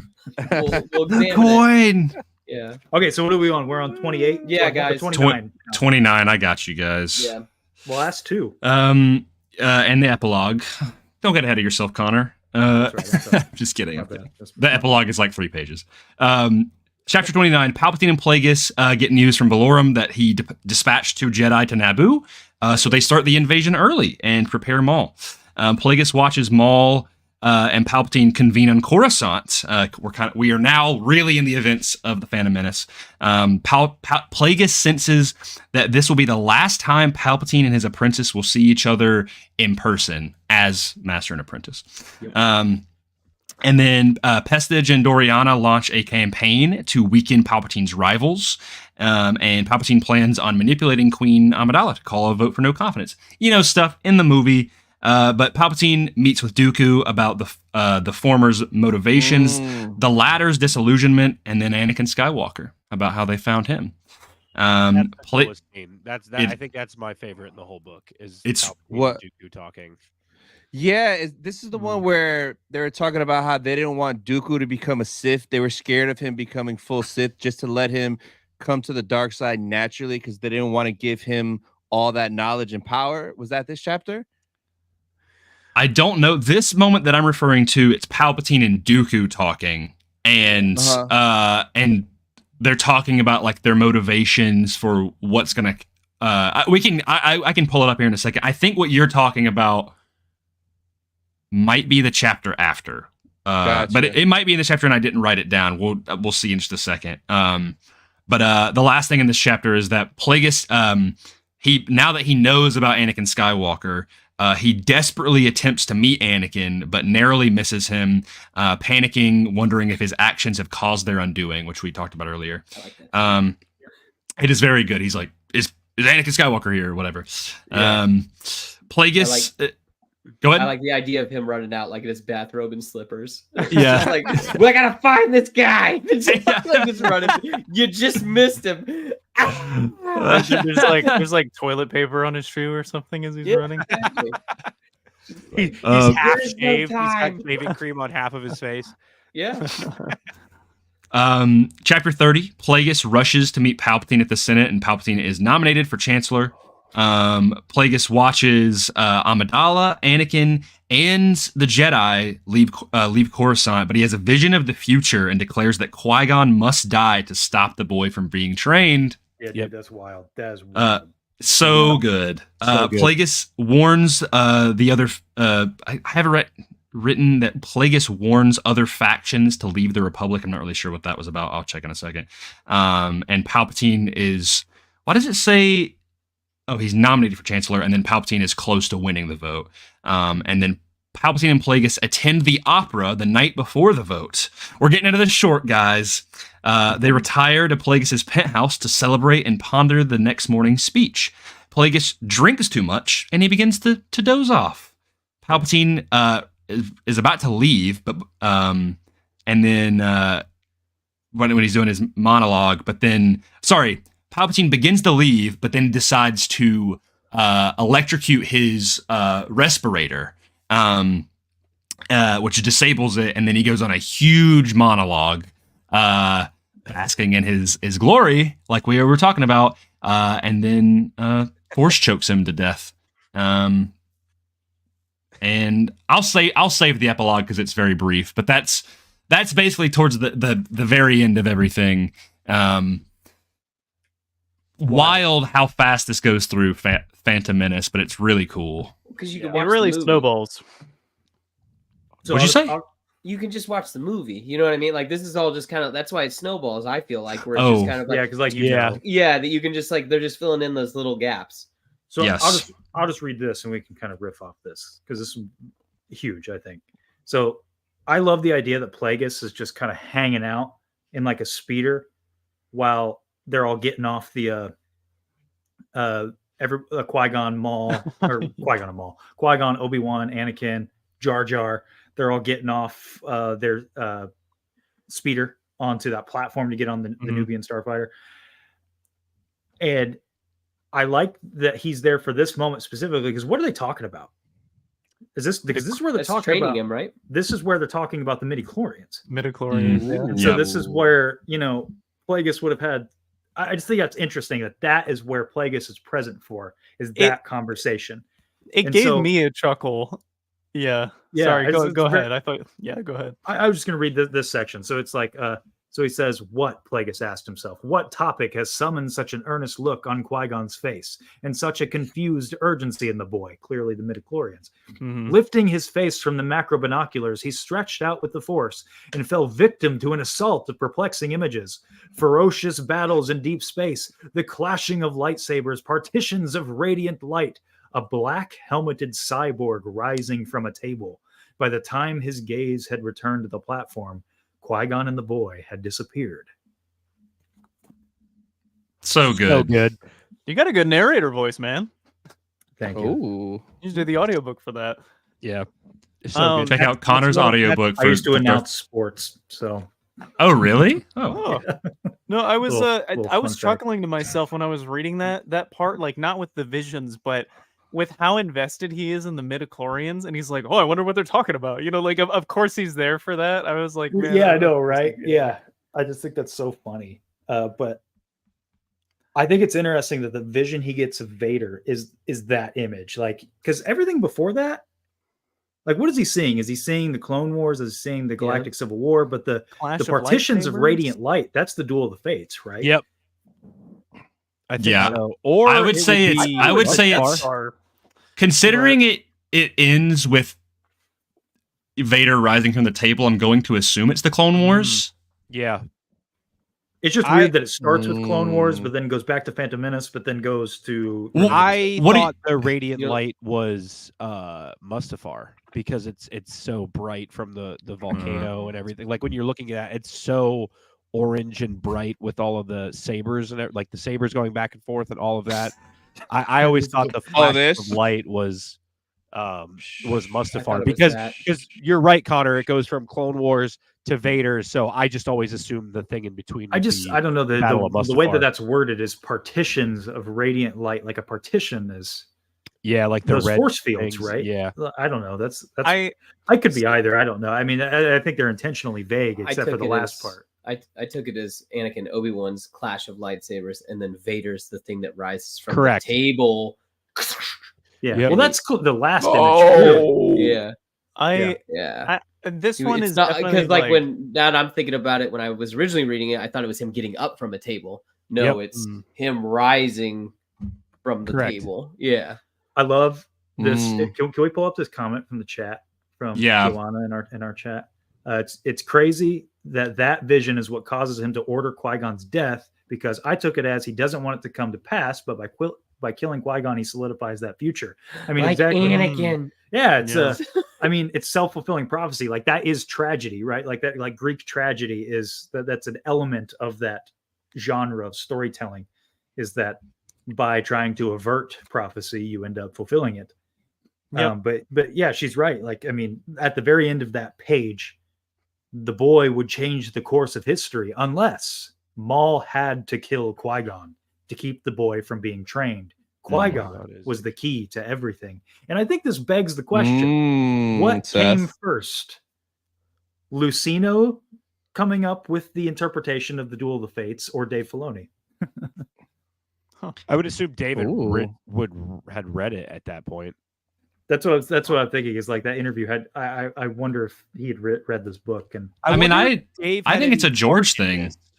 I mean, yeah, it is a George thing. I'm kind of just like playing off of that, because I mean that's a very famous devil's advocate. Yeah, because Seth and I had a funny argument about that on our show about like the Duel of the Fates. It's the name of the lightsaber battle. It's the name of the track. So obviously that's what it's all about. But at the time that this was being written, you think that Filoni had any like tampering with it at all, because he was working for Lucasfilm at the time? But he would have been low on the totem pole, right? What year was this? I know he was being consulted, at least in terms of the Path of the Jedi books. But I don't know if that's because that they were directly related to this stuff. So I don't know.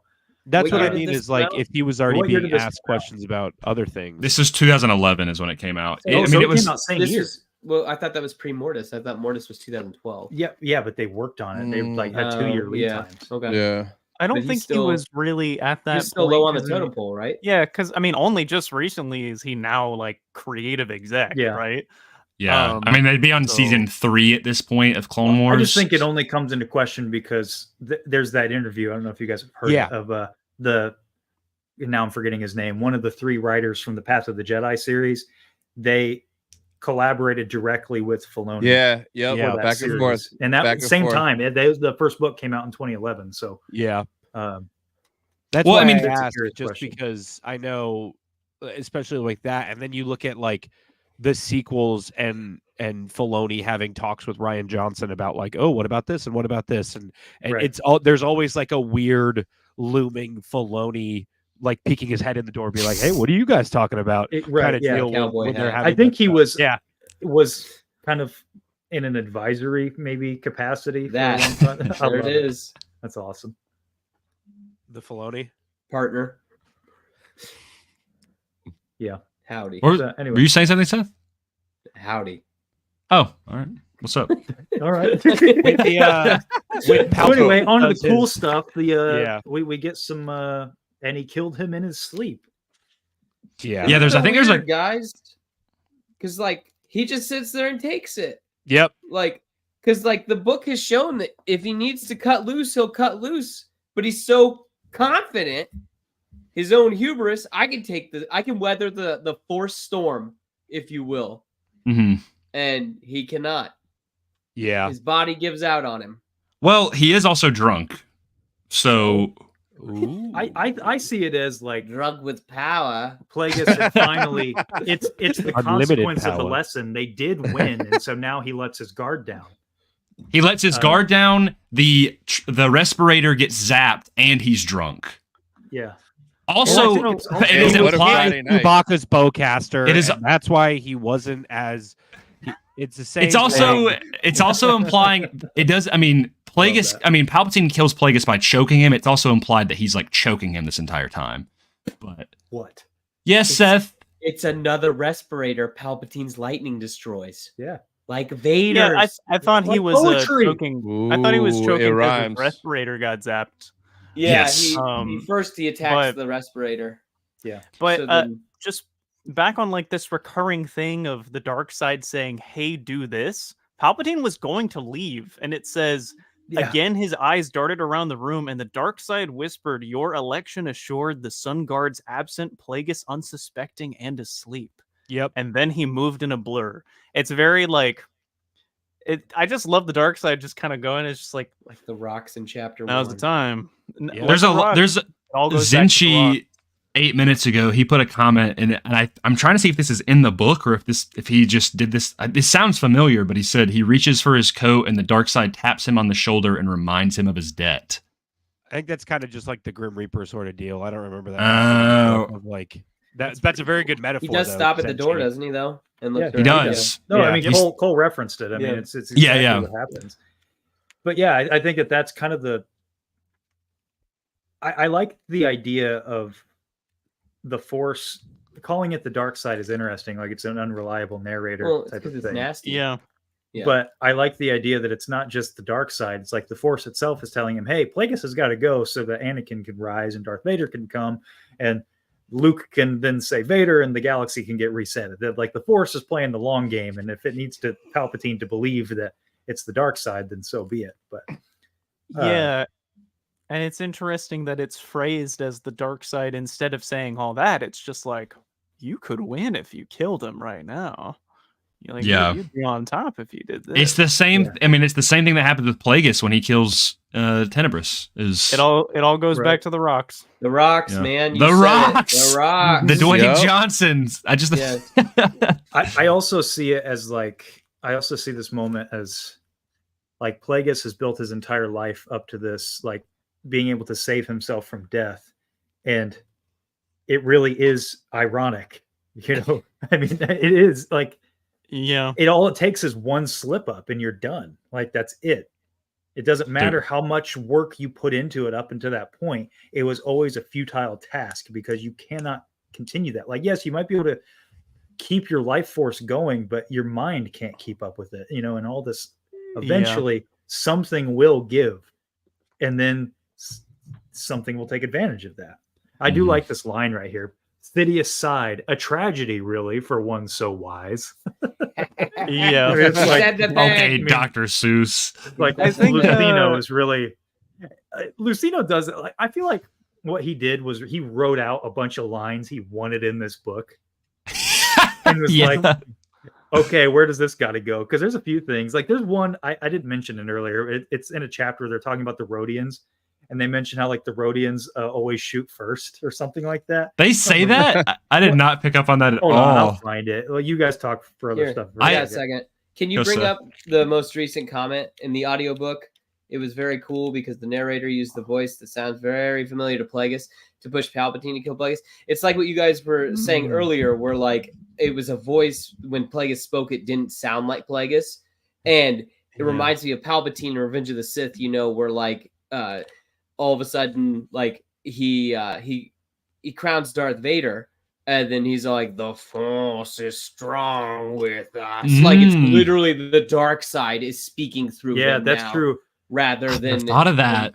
I just got those vibes. Yeah, because there's a cool bit where like the dark side actually gives Sidious the name Vader to give to Vader. Like that's why he pauses in that moment where he's like, and you shall be known. And then that weird sound that he makes, that like frog, like that. It's like it's almost like it's like a possession. Yes, exactly. It's like that's how I kind of took it. Is that like that's the dark side talking? Yeah, that's so good. I have never picked up on that. Yeah, I like that. I think that's how it's phrased in the Revenge of the Sith book. I really want to say that's how Palpatine reaches out into the Force and like the Force responds. Yeah, it is in Revenge of the Sith book. Yeah, you're right. I couldn't remember what book, but obviously it was that one. I don't know why it comes to them. Yeah. Gosh, where's this thing? I know it's in here. Another thing I found interesting though is that when Palpatine is shocking Plagueis, he remarks that Plagueis looks at him like he's challenging him, like I'm not going to die. Yeah. Down. It's an internal struggle rather than a physical struggle, if that makes any kind of sense. Yeah. I like that it's not this big bombastic, because we know he gets killed in his sleep technically. It did kind of bother me a little bit. I was like, okay, but he's not really technically asleep, but that's okay. That's fine. Like, he started killing him after he fell asleep. Yeah, I think that's the idea.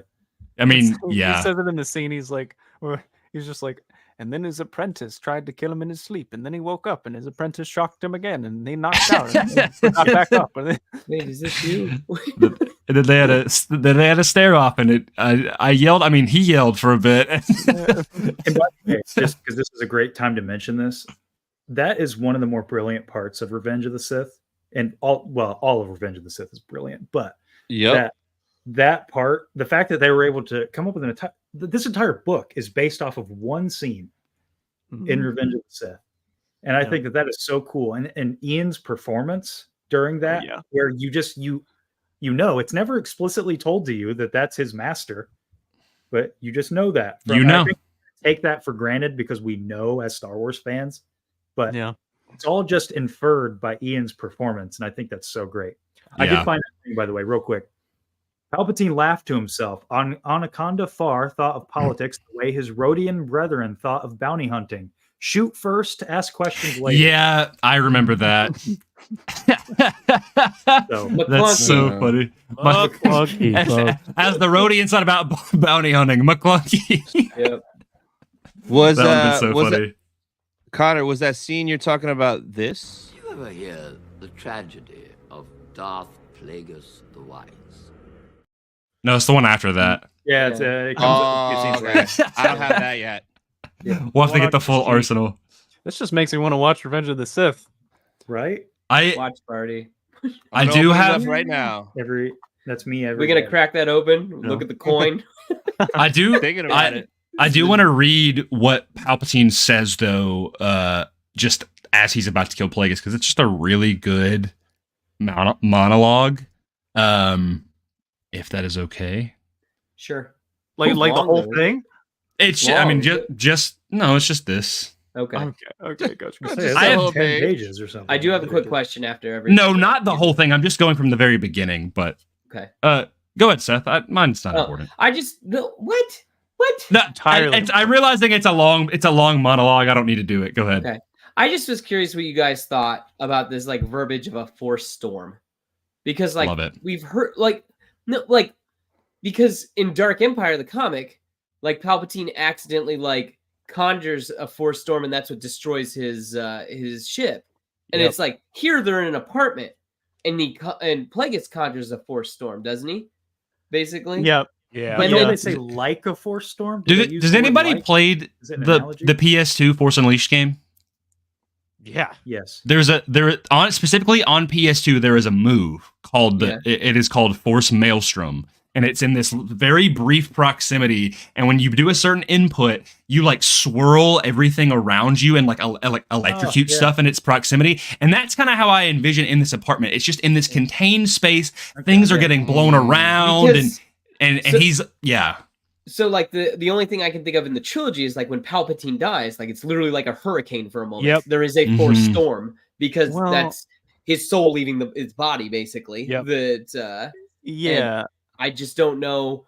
It's just weird verbiage because like I wonder what a force storm is like. That's what I'm kind of getting at. I was kind of on the same level with Grayson here because if anyone's played Battlefront 2 2017, he makes that. He Palpatine has like this like miasmic cloud move that weakens and it just kind of like morphs everything around. I also I think you could also just take it figuratively of like the force is a storm culminating between but it's curious, that's all. That's my I like that it can be open to interpretation of like, can it be, is it a physical storm or is it a metaphorical storm? Is it both? I mean, it could be both, but I like that. I like that it's like, and it doesn't really matter, but because he's killing Plagueis regardless. So, but I did envision it as like, the almost literally like a storm in that apartment. But not to bring up Rise of Skywalker again. Everybody's favorite. Dude, what is with you, man? I know. I'm sorry. I'm such a Disney Connor Jr. That's all we care about. It's the sequel trilogy. Shill. Dude, we're a bunch of shills, man. But when Palpatine shoots lightning out of his hands and it hits all of the dubstep that are above him. Yes, exactly. That's referred to as Palpatine's Force Storm. Oh, canon. kind of again. I'd also like just to go off of the storm thing, like their power is released in lightning. So Yeah. a force storm is always kind of I've always just pictured it as like maybe there are force clouds like around, like if there is force lightning and all of it is there's wind and there's rain and there's all of this going on. I've always been like, oh yeah, if they could just shoot lightning out of their hands, what would be a lot of lightning? A storm. So yeah, there's unstable lightning. Yeah, there's the Bendu from Rebels. You know, when it goes all cloud like. Yeah, good one. Good call. And I just because he brought up the sequels, I just want to say, actually, I guess I'll wait. Yeah, that's one of the sound effects because we can't hear it. Dude, a little side thing before I give it to you, Cole. I remember being outside of the theaters, like when like I'd already seen the movie, but the night like I went to go watch it again with my friend, and I remember like multiple theaters were playing it, and I could tell at what point in the movie they were at, because even if the door was closed, you could hear it just going like it was just.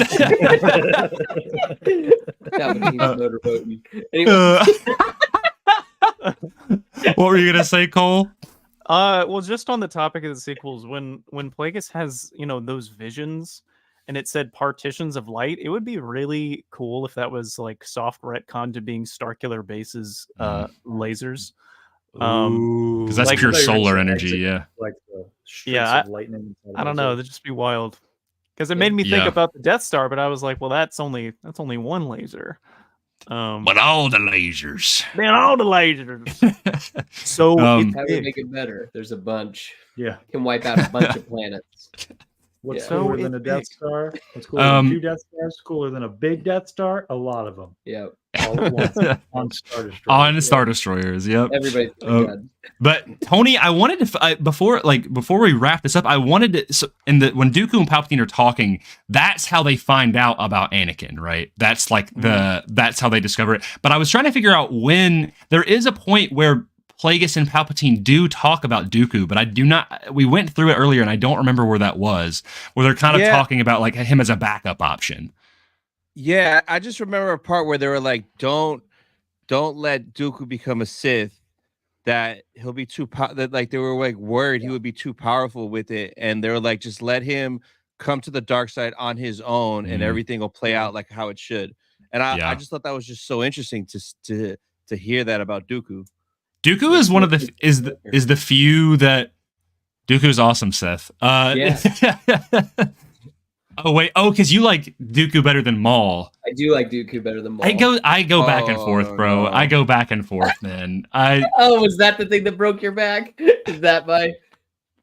Yeah, I know. I feel like every time we talk or do anything, Will is like, why? Why do we associate with It's just because I every time I hear these things, I'm like, okay, we're all on the same page. This guy's really cool.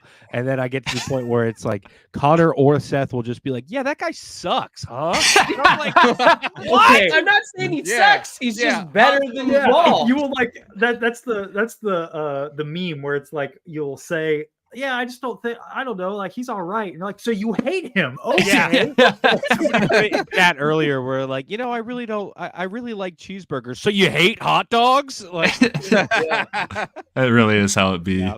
It's just funny because my thing is it's good to have why I love doing this with you guys so much is because you guys, there's a lot of people who will be like, oh, there are like, in the Star Wars fandom, there are characters that are like, hey, you like this guy, right? You don't? Well, you better.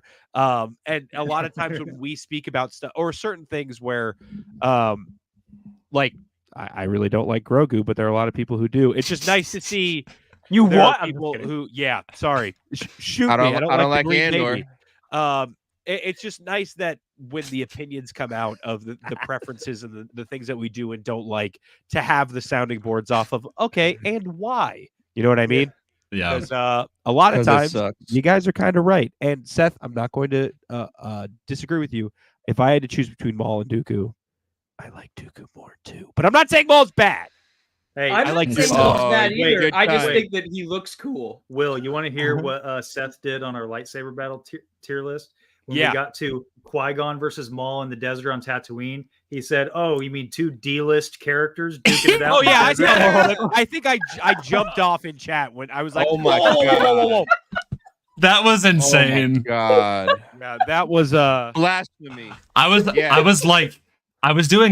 listening to you guys do that. Just a couple I of was strangers fighting in the desert.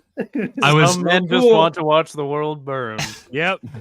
I was listening to that when I was doing a demo job that like I got hired for my dad, and so I was doing that and I was listening, and Seth said that, and I was like, and I started hitting harder. I'm just kidding. What did he say? But that, I mean, I'll go ahead and rattle off the epilogue, and that'll kind of make it, that'll be the end if it's cool with everybody. Sweet. Yeah, I'm kinda hungry. I gotta use the bathroom real bad. Palpatine pledges in its chancellor, and Hago Damask's death goes pretty unnoticed in the news, which is kind of sad. But he was always in the back. He was hiding. He didn't. Mhm. That was part of his. Nobody knows. Nobody knows. Yeah. Dooku and Palpatine, 1 month after Qui-Gon's funeral, meet in the Lamerge building. After much discussion, Dooku admits he wants to seek out the Sith Lord and work with them to take down the Republic, but Palpatine does not reveal himself quite yet. And restraint. When this happened, I was like, are we going to get like direct acknowledgement of what happens in Tales of the Jedi, even though it's so far-fetched? But I was like, this is the building. This is the building that it happens in, which means it still could happen technically. And then Palpatine summons Obi-Wan and Anakin to his office, and he sediments his plan to turn Anakin to the dark side. Cool. What I've done. Plagueis came out in 2007. Yes. That would be so stupid. Directed by George Lucas. It's just like Anakin, meet Palpatine. What I've done. I would have been like, I'm still watching your career with great interest. That's my favorite thing when they did that with the Kenobi show. Yeah, dude. So Hello good. there. It's so good mixing it. Oh. Yeah. Hello there. I showed that to my sister, and like she's into Star Wars, but not that into Star Wars. And my dad and I were like laughing so hard, and she was like, "I don't get it." And it's like you just Never seen Transformers. She's like 4 years younger than me, so no. Just had to be Hey, there. real quick, here's a good closer for you. Y'all ever notice that James Luceno kind of looks like Palpatine? I don't have the physical copy, so no. A little But bit. in the end, it was him the whole time. Yes. Well, Maybe the we got a good Palpatine quote. is the James Luceno we met along the way. We got a good Kinda quote right kinda here. looks like Every time Christopher you Lloyd. thought they were your ideas, they were mine. Is that a quote in the book? Yeah, doesn't he says that? That he's like, Who's- doesn't he say that to Plagueis? Like he's been putting thoughts into his head. In his whole monologue, he's like, Yeah. Man, you're stupid, man. It's good. He does like Good he does stuff. really roast Plagueis there at the end, but yeah, I know that was a lot to cover in one episode, guys. So both to my friends and to the audience, or if you're listening after the fact, thank you for going along with us on this journey. Do you guys have any parting thoughts on Plagueis before we reveal the next 2 books on our list and get on out of here? Make like a tree and get out of here, I got one. I'm done with this. We're talking about something else now. Whoa, that was so cool that you threw it and it came across to Seth. screen. Yeah. I was like, what just We're in happened? the same room? Wait, you do that again, and then I'll throw mine, and it'll look like it's I falling. have to go through all the way of over there and pick it up. Wait, I hold can't. on. Hold on. That was dope. Seth, you're not gonna go. Bill. That felt like the Matrix. I can't reach it. We should like pass it on. Like I don't have the book though. Whoa! Wait. Other way. Oh, there it goes. Too soon. I don't understand mirrors, guys. I don't have a apologize. body right now. I don't get mirrors. Oh, they want to know what book's next. Yes. Tony, take it, man. Oh, Next Well, book. Shell The next- Silverstein's Yeah. Where the sidewalk Our next ends. book. Winter of the It's Mind's Eye. It's going to be great. yes, it's going to be solid. No, You think I The don't next- want to read that? the next book is kind of a no-brainer. We've had it highly requested, and it only makes sense as none of us here have read it. Tony, go and show it. Bam. Dark Disciple, baby. That is the next book on our list in tandem with Bad Batch Season 3. It's a pretty short one, so we're going to decide how we want to do if we want to make it just one big stream or two smaller streams, but we will keep you guys updated. Hopefully maybe here in the next week or two we can announce a official date on that, just because we have kind of busy schedules and whatnot. We'll be doing our Bad Batch stuff, so but tentatively about a month.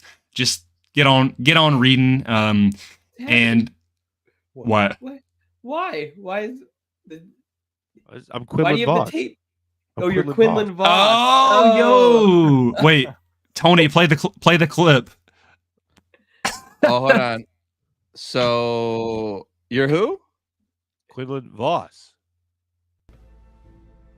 Quinlan was here. Guys, at next MegaCon next year, you can meet Quinlan Voss himself right there. That's so stupid. Why? Why do you have that ready to go? Because our buddy Quinlan. Yeah, there's a guy in the You chat. tell me you did it? Quinlan Voss.